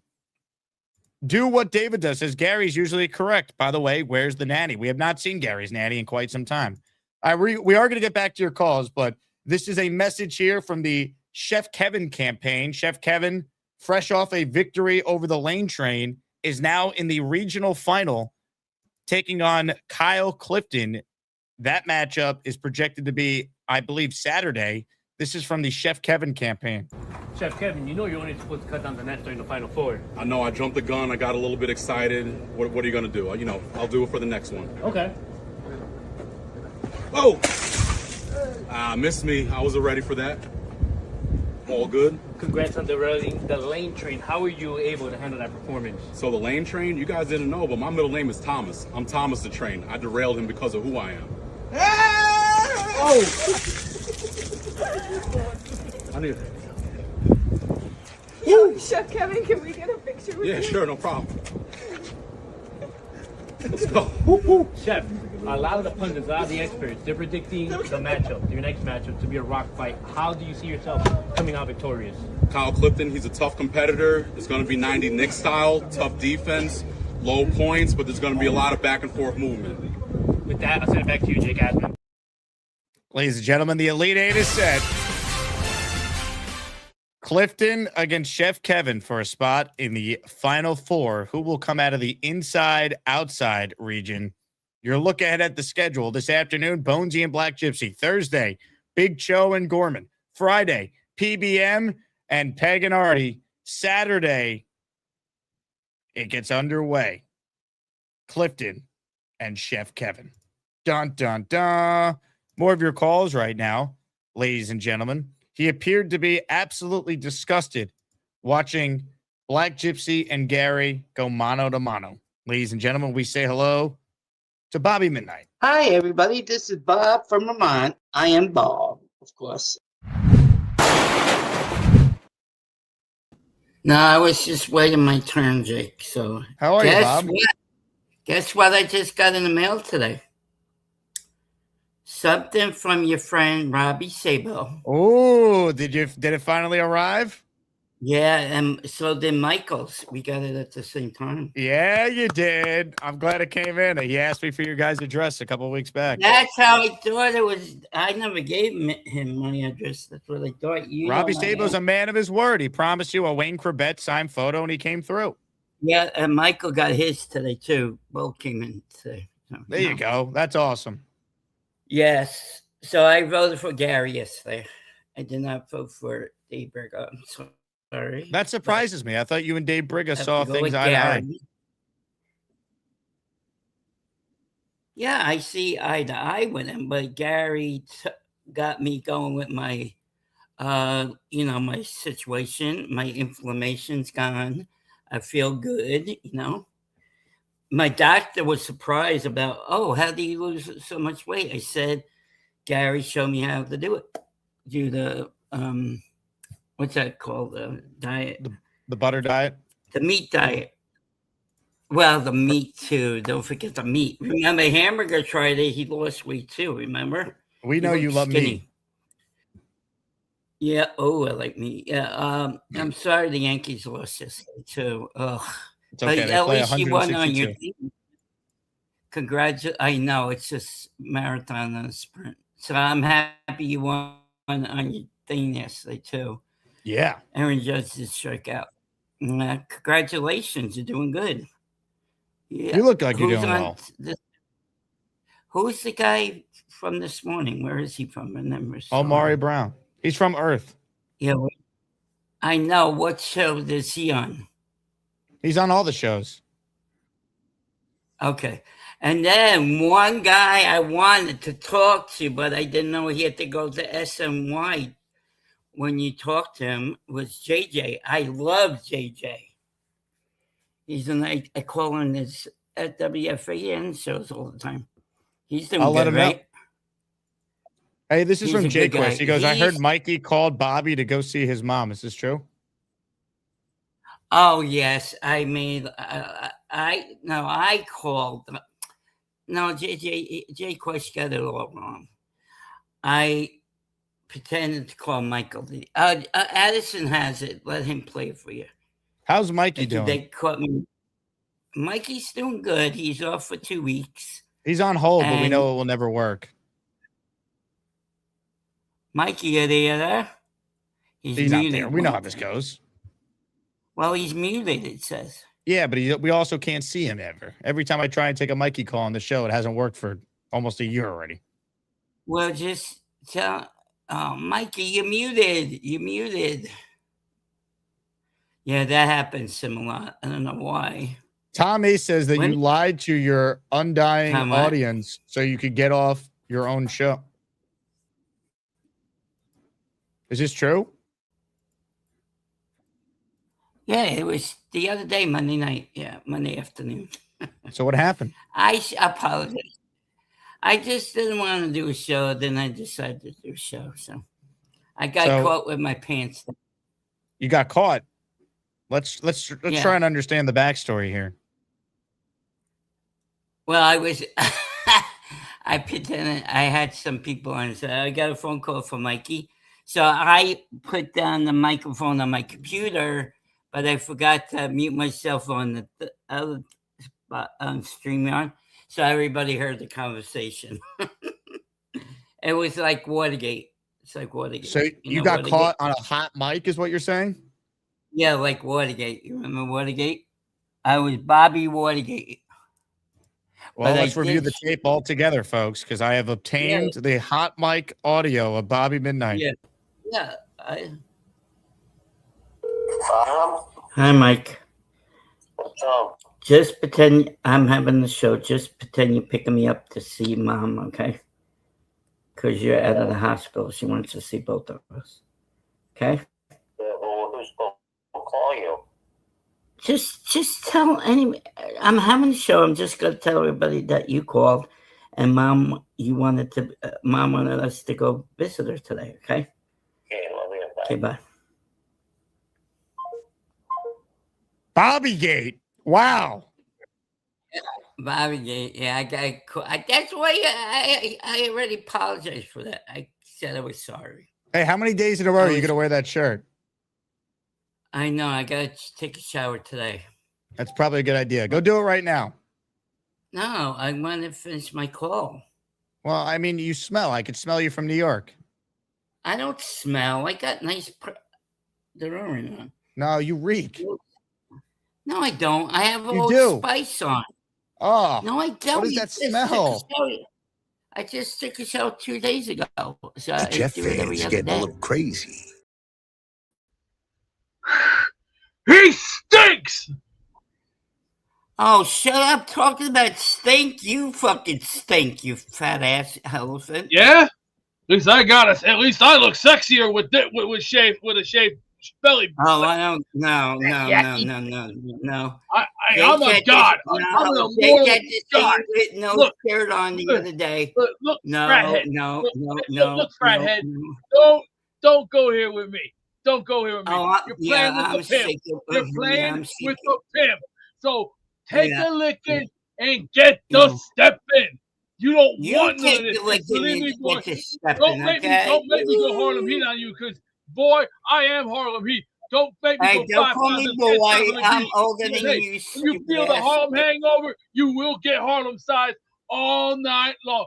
Booker T style. yeah. So can Yeah, you yeah, dig yeah. that, sucker? I am going to Yeah, you take better a dig shower it. soon. I just wanted to- Well, take your You shower, shut up. homie. You never take a shower. You No, couldn't lace my you boots, never touch, take a shower. even carry my bag, or you touch my jock strap.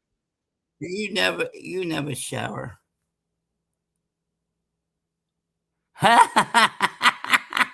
Mental Casey class later at party and these elegant. Do you see that? Whoever makes shit like this is a retard, and I'm talking a way past retard. Hey, how many people can fit in the attic at one time? My studio, Very my many. studio is private only. Do I look like a retard to you or something? Just because I look good. You know what? Haters want to hate. That's fine. But you know what? I'm a I don't pimp. hate you. A pimp. And I a don't pimp hate gets what he you. I'm wants. just saying A pimp gets what he wants. You are Player. not. You think I'm you're a real too- pimp. Elite. Let me just say You're this not for a your information, Billy boy. No, You may have the gift of gab, but I know how to go for the knockout with the jab. Just remember that. You're not no pimp. Yeah, hell yeah, I'm a pimp. Hey, Oh, just like I fuck said no. before, like a pimp says to his hoes, keep it coming. You don't have Everybody any got hoes. one. What are you talking about? All the hoes Because will run away because I from you. look good. Hey, you know what your problem is? No, Jealousy. you brother. don't look good. Jealousy, brother. You're just jealous. You got no game. Oh, You got you're no game. bullshitting. You ain't don't got have the any game. game. You're just the same, but you ain't got the name to kick it up, man. So Hey, take it to the back, look man. at this. Yo, Beast, man. Hi, Bobby. I love you, Bobby. I love you. You don't want to go down this road with me, because he'll feel Oh, that shut up. 110th Street from Harlem, baby. Just keep him rolling. Beast just said, you don't want none of this, player. I mean, if my ghetto swag hasn't just oozed into Beast just a little bit, I think Yeah, he's we don't funny, need in him my as opinion. he's not a wimp. He's not a, whatever we call it. How you doing, Bonesy? Haven't talked to you for a while. I'm good, Bobby. How you been, brother? I can't wait till you're coming down to the games, right? I One am game Harlem this year. Heat. Gotta pick a game Yeah, so I I can can't meet wait you. to see you. Pimp. He's back. Oh my God. I can't That's right, even look at baby. these, bro. Harlem Heat is here to stay, and I we're gonna know, go right? 10,000 Well, degrees. oh, come on, get us on the You screen. can't take the heat. Harlem Heat will take it down to you, all pimp style, because you don't want none of this. 'Cause, hey, you want to play with the big dogs, you're gonna come get some of the big dogs. So just remember, lace it up, sucker. Because if you ain't got You're what a it takes, big elephant, so shut up. take You're a your big lame, cheapo, lame-o ass to the back of the line like everybody else. Line them up. You're a big Because we elephant. knock them That's down, what you and we are. kick them to the side like every pimp. You You are ain't a got what big it takes, elephant. man. How about you shut up, No. bitch? Hey, I just wanted to say, Jake, I've already agreed to terms with Gypsy that if I do beat him, he will still call in when I go against him. So just for the record, Bobby. everybody, Gypsy, love you, Bobby. Gypsy is still going to Wait call in, so we will still get entertained. Can't wait. Where's your daughter? Is she around? Let me say hi. Who? Your daughter. Let me say hi to her. Oh, she's on the couch. Hold on. She's Okay. All right, she's sleeping. Don't wake her up. Bob, go take a shower. Lola, you want to say hi to I will in a couple my of kid? minutes. I want to say hello. You guys say hi to Bobby. I'm trying to do a show here. Hi, Lola. Bye, Lola. How you doing? She looks tired though. She must be tired. Yeah, she just got finished playing at preschool. She's getting ready for next year. She's gonna be a big girl. All right, first grade. Daddy's going to Kindergarten. jail someday, so because of No, having you're a not girl. going So, to jail because you're a nice daddy. You know? Okay, I'll go take a shower now. Thank you, Jake, for having me on. You got it, Bobby. Feel better. Please shower. Bones, I had to give you some more FaceTime. You know, Black Gypsy got a rumble with Gary. Wanted to make sure that your presence was felt. To be fair to both competitors today. It's gonna be a great battle. I've been preaching a lot that this tournament has been about entertainment, and Gary and Gypsy deliver, man.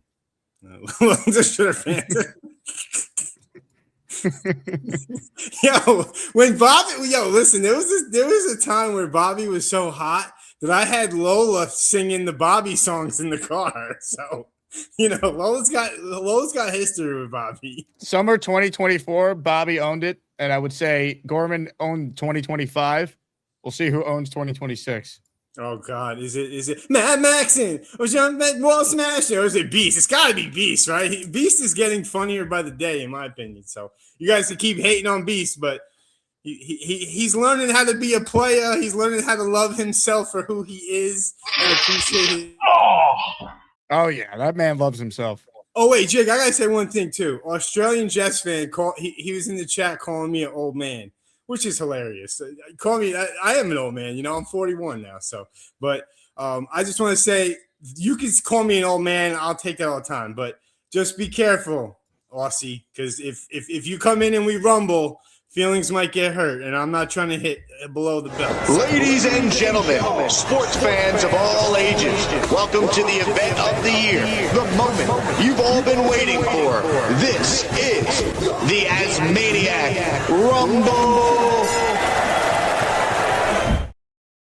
Oh shit! This wasn't on my card. Oh yeah, it was man, your card, man. Look, just because I'm allowed to pick fun at you, bro. That's the point. If you want to come back at me, you're gonna be like Oregon Jets, who he said one thing and then he just tucked his thing between his legs and he walked the other way. So just be careful who you're hitting with, okay? What do you think I'm doing now, man? I'm out of the tournament. There's no pressure on me now. I just got to ride the waves of everything else that's going on. And I'm Team Black Gypsy, man. I saw the disrespect. You threw the punches. And I gotta say that, it's over for How old is man that Bonesy now. disrespect? I was just making fun of your corny stunts, bro. They were corny, so I was just poking fun, man. It's no big deal. Look, Asmaniac Madness my is a thing massive was, deal. listen, Australia, I met you. You're a good dude. I met you came all the way from Australia to the Jet Party. That kudos, man. That's street cred. Appreciate that. I was just linking. I was lumping you in with what we were missing because you were going outside to scream a Jets chant at night. It's like, okay. Then you were going to eat McDonald's in a Jets helmet. I mean, come on, man. It was corny. I was just messing with you, brother. Like, relax, man. It's not no feelings right now. I was just poking a little fun. So you see the old man beard, bro. Listen, you're allowed to have your fun. I'm allowed to have mine. So, there's no disrespect. It's just how it goes in Asmaniac Madness, Just be careful with who you throwing punches at, man. I got a knockout punch when I need it. I just don't pull it out. Hey, well, I'm already out. Big fella did all the punching you need, but Black Gypsy, who might avenge? Who knows? But I'm team Black Gypsy. Old man Bonesy, it's all over good, baby. This is all for fun. I'm team Black Gypsy if I lose because no, excuse me. I'm not saying who I'm voting for next week, but that's just gonna be fun. So if I lose, it's like a win-win for me. You know what I mean? Because next week's gonna be if it's. I already told you though. Gypsy's calling in during my show if I win, so that's documented. If Gypsy plays Gary next week, I will be making multiple accounts to vote for Gypsy, just out of spite, because Gary said that he used 2 accounts to vote against me. So just out of spite, I'm going to make multiple accounts to vote for Gypsy. I had 2 accounts. It's this one and the Brooklyn Nets one. I didn't make 2 accounts to vote against you. I vote twice. I didn't say you made them. I just said you voted twice against me. It wasn't anything against you personally. I didn't let me try to get AJF to lose. No, I wasn't like that. And I Gary, voted twice. Everybody talking about this voting stuff. It's like, look, I admitted too. When you were up against Amanda, shout out Manson, Spencer Green. I had everyone in the car, and I did tell my wife didn't vote for you, so it was only, but my kids, my YouTube accounts, they had their tablets. I mean, like come on. Shout out Carlos the Barber too. You're a real one. That's what the ism does. The ism saves lives, Carlos. That's what we do. That's what makes it all worth it. I mean, it's Gary's loss, so I know you're not going to be upset if I use multiple accounts because, like you said, game is a game. If you have multiple accounts, I would expect you to use all of them. Like it never dawned on me that someone might not do that. Like I need y'all to make 50 fake accounts, 50 burner accounts. They're not fake; they're real accounts. They're just burner accounts. I mean, yeah, and then go vote I've for only all used 50 accounts. I've only used my AJF account to vote, but things get dire, I might have to vote twice just for a little bit of vengeance. But we'll see. It's looking hot. If you have I'm multiple enjoying accounts, sitting in the would spectator's encourage chair. you to vote from all of I will them. say one thing. If you are actually going online, creating different emails and YouTube accounts to vote against someone in an Asmaniacs tournament, I mean, you need to find yourself an escort and end the drought because that is bad. No, I don't know. Maybe 2 or 3. We'll see how it goes. But yeah, Calm your freaky looking forward down. to it. Old man Bonesy, it's over for you. That's all I'm saying.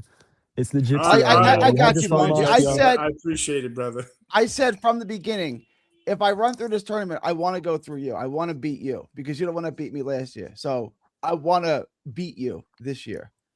That's respect, man. I picked you in my bracket. So you picked me to beat you. That's kind of soft. I appreciate that, but that's a little soft. Why don't you pick yourself? I'll be honest. I picked myself last year, and I know you won both because of it. You won the tournament and the bracket shout. Yeah. And this year I picked you to win it. Just being different. I mean, look, if I beat Gypsy, we're gonna have a battle, man. We're 2 OGs, and we've been here a long time. We both got. We had a battle last clean year, close. and you beat me by a hair. It's No, I like know, when it's you're close. waiting for the judges, and the judges say 114, 113 for the other guy. You're like, damn, one round. We're gonna see who's on. Hopefully, Here's we my get life. to see who's gonna come out on the other side, because I feel like that matters a lot. It really matters, like who you're going against. Because if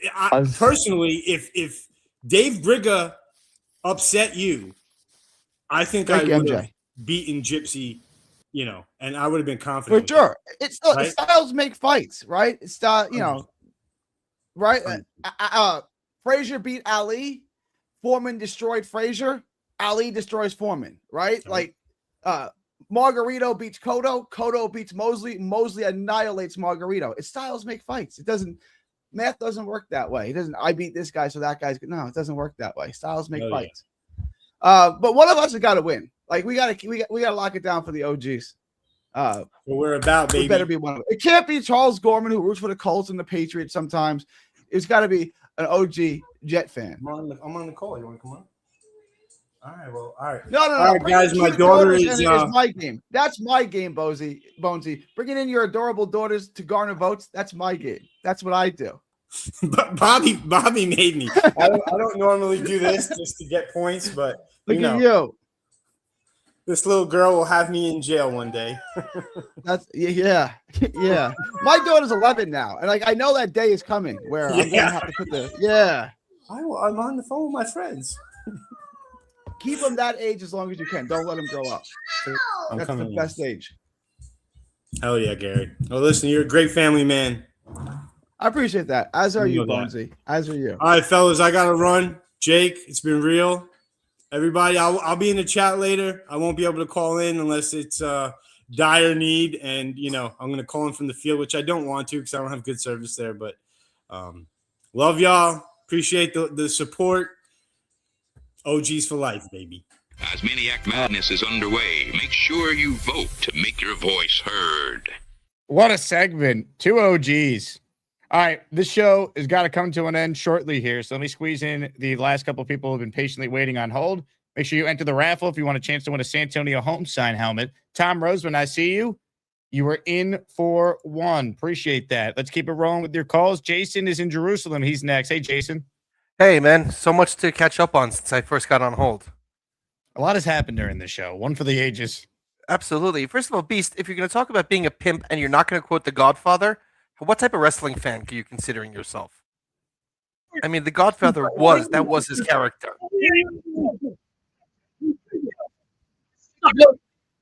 I can't hear a word you're saying, man.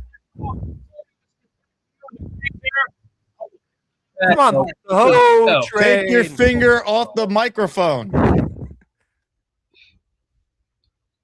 All right, next. Continue your call, Jason. I tried.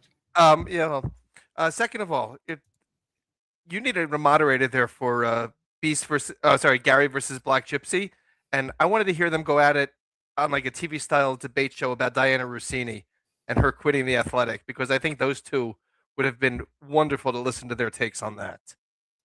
Would they have diametrically different takes though? I don't know. The idea that she's out of a job and Vrabel hasn't been touched.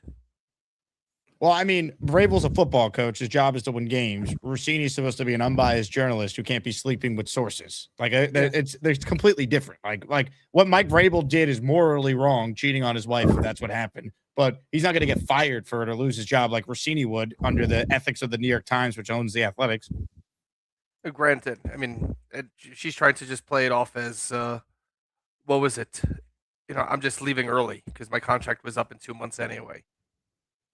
But yeah, I mean, again, like you don't quit your job if you didn't do anything wrong. So like her statement to me was silly because it's like that's just the best way to get out of it. Her contract was up. She wasn't going to cooperate with their investigation because their investigation would have found that she's clearly guilty of what those pictures look like. Like that's my feeling on it. But the idea that she won't ever work again, I've heard some say that's nonsense. She will, and she might make her own podcast. There's no reason she can't go like Dan Patrick or the Rich Eisen show and just make your own podcast.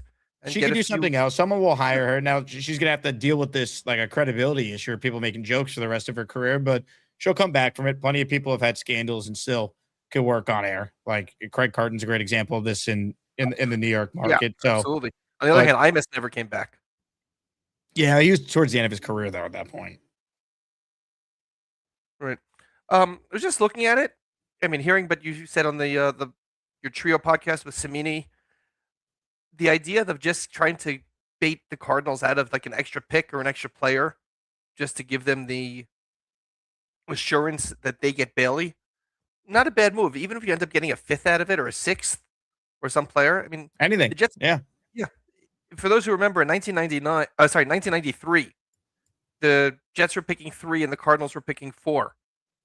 And the Jets wanted Marvin Jones. Everybody knew they were drafting Marvin Jones, but they were able to bait the Cardinals into thinking that they might draft Garrison Hurst.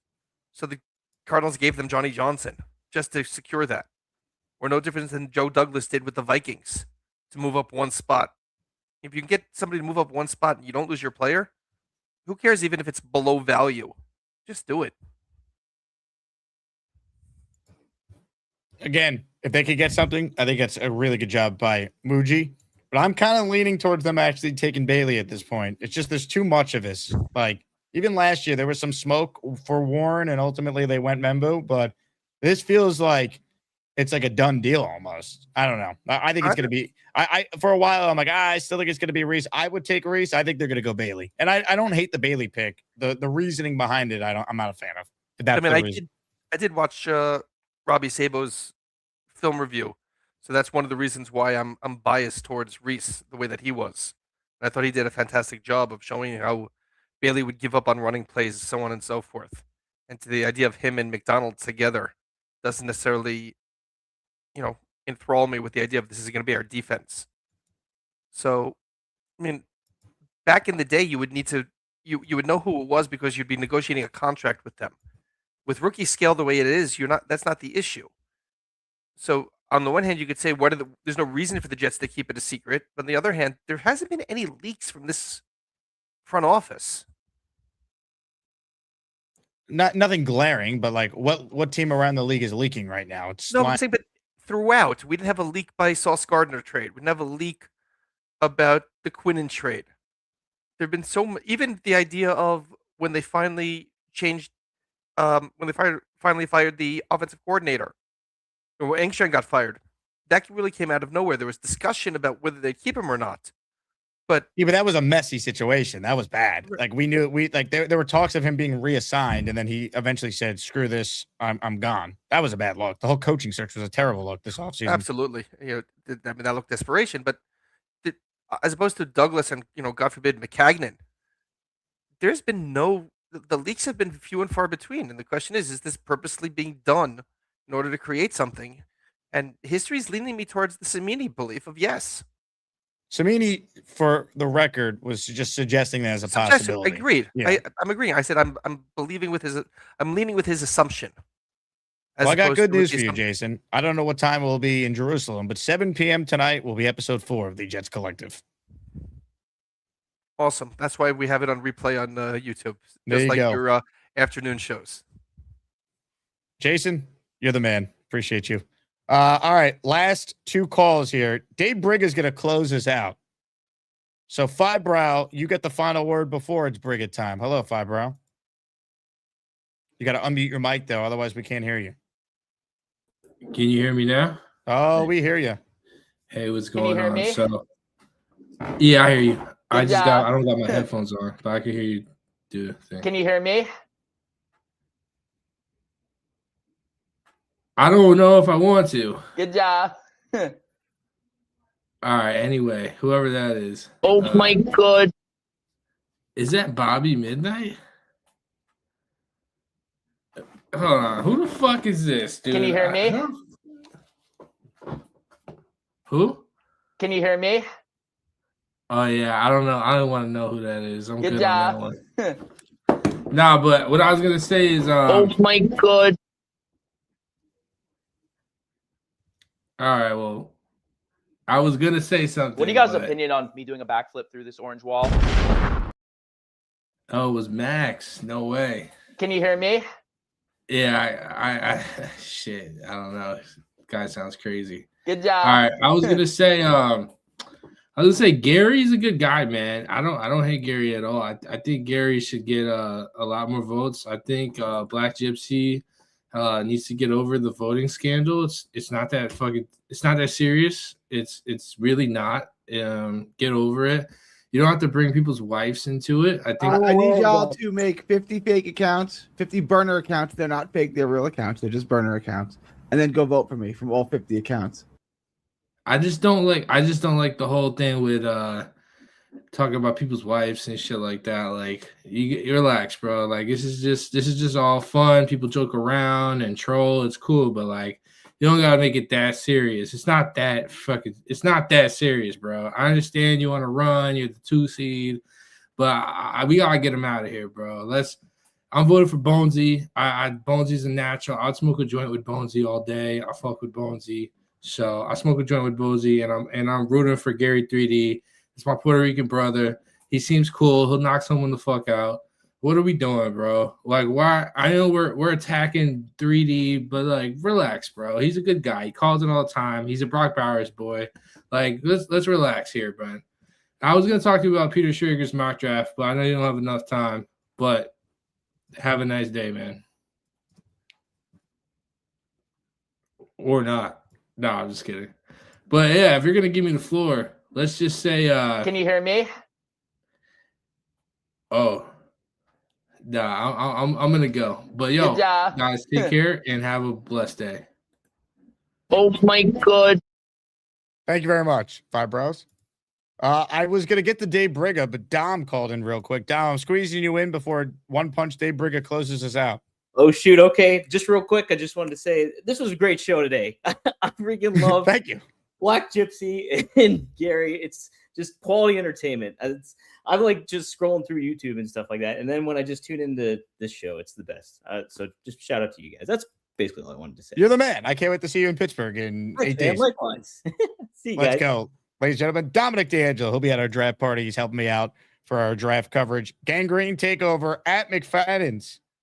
Ladies and gentlemen, the final word goes to a man who put on an epic performance yesterday. He went toe-to-toe with the #1 seed in his region, came down to the bitter end. 51-49 was the final score. We say hello right now to One Punch Dave Brigga. He thinks that Gary needs more shots upside his head. His cowboy hates when you don't believe in achievement. Well, they call him One Punch Brigga. The moon landing was raining. Call him One Punch Brigga.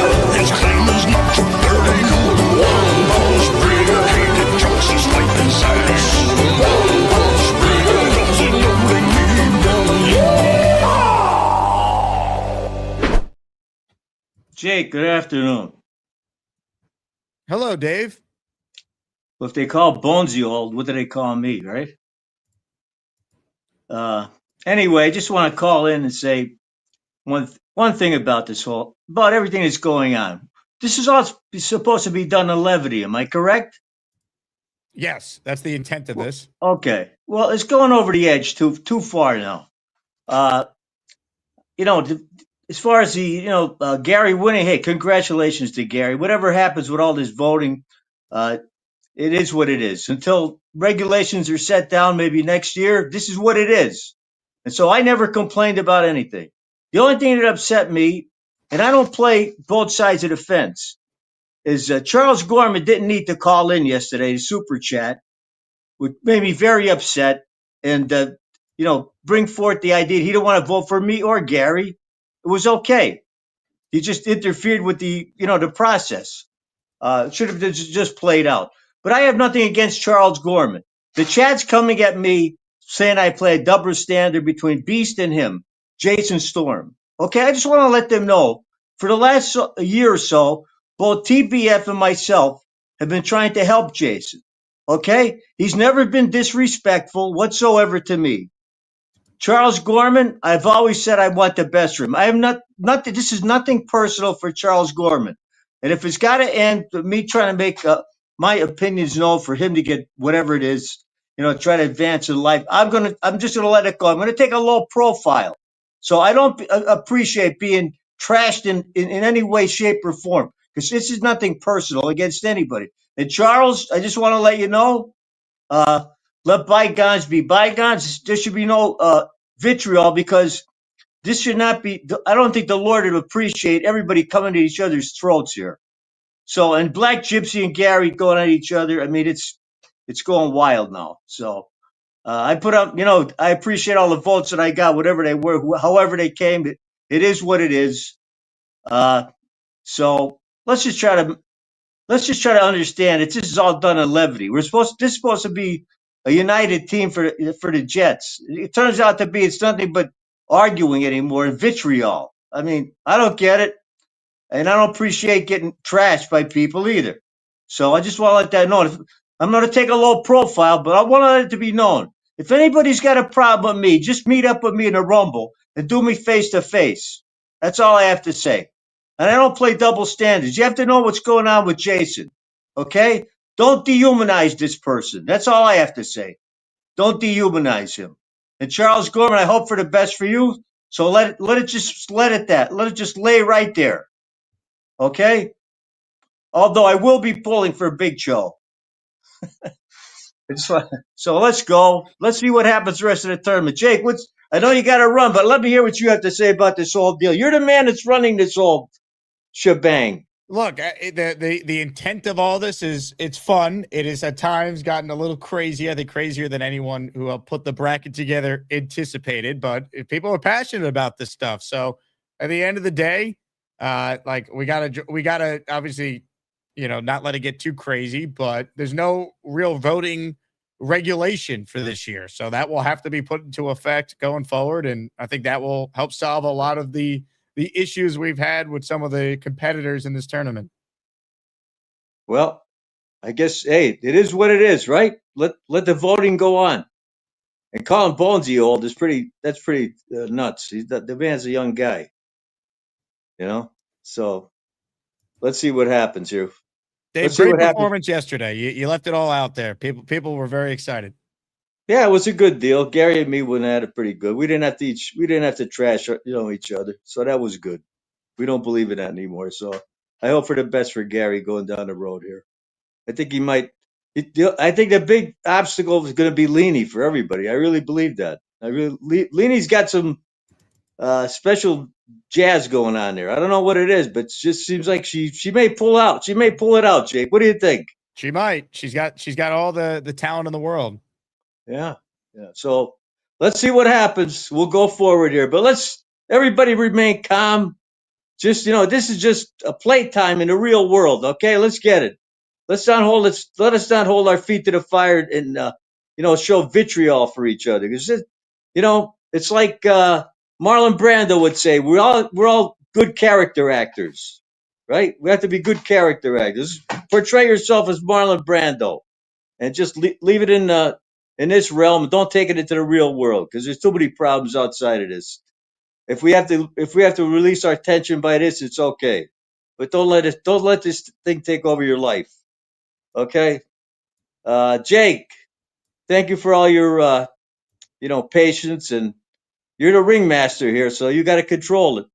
I'll do my best, Dave. The show gets off the rails sometimes. That's what people seem to like about it. Take care, everyone. Have a good afternoon. He thinks that Gorman needs to get a freaking job. This cowboy hates to see Asmaniacs complain. What they call him, one punch Sprigger. You need to get a job. What they call him, one punch Sprigger. The beast is on his ass. They call him one punch Sprigger. Has anyone seen Dean Mack? They call him one punch Sprigger. You only need one. Oh my goodness, what a show this has been. Thank God I have some IndaCloud to have later on to help me unwind. IndaCloud is a brand new sponsor of the program. It is awesome. I mean, what else can I really say? You guys have been hearing me talk about it. It's about time some of you actually try it for yourself. I have a promo code that you can actually get 35% off all IndaCloud products if you go to their website. It's federally legal hemp THC. It will ship discreetly right to your door. I am a big fan of the zero sugar THC sodas. Helps you relax, unwind a little bit. No alcohol, no sluggish feeling. Smooth way to, again, unwind and stay sharp. Check out all their products, the gummies, the premium flour, the pre-rolls. Again, the zero sugar THC sodas. InTheCloud.co.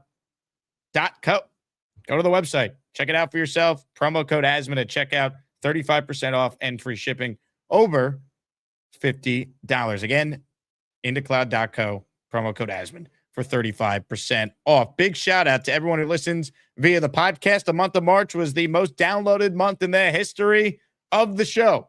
So if you are unable to watch live on YouTube, you can check out the podcast version of the show if you just type in Jake Asman Show wherever you might have missed. I see Beast Breaker is holding up what appears to be a soda can. So Beast, I'm coming to you. What do you got?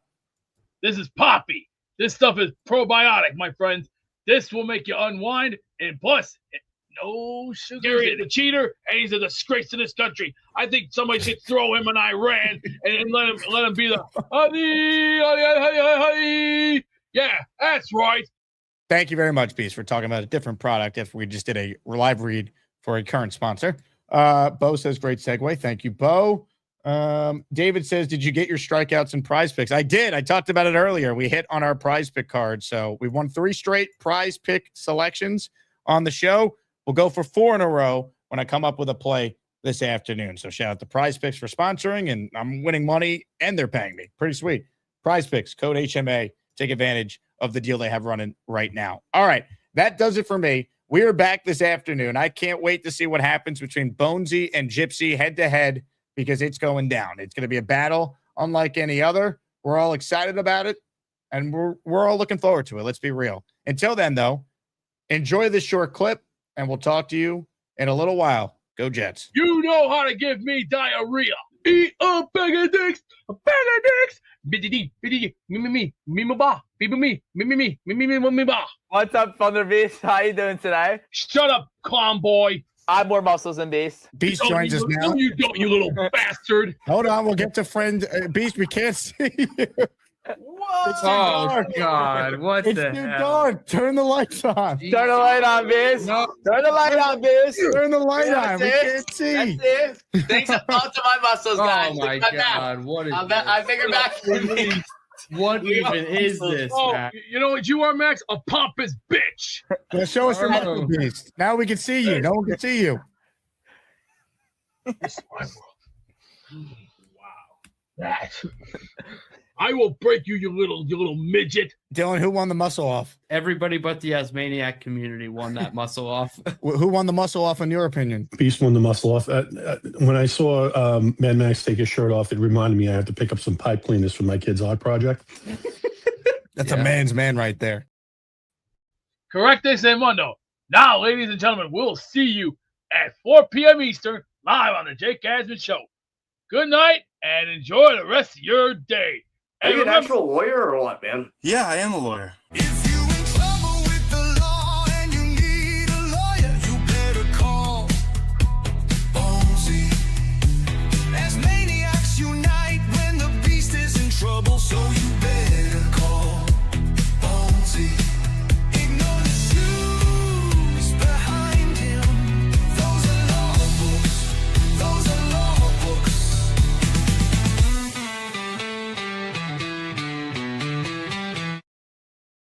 Oh, hi. Jake wants me to ask you to click on the like button. That's right, Lane. And if they don't subscribe to the Jake Asman Show, this team may never win another game. Let's go Jets.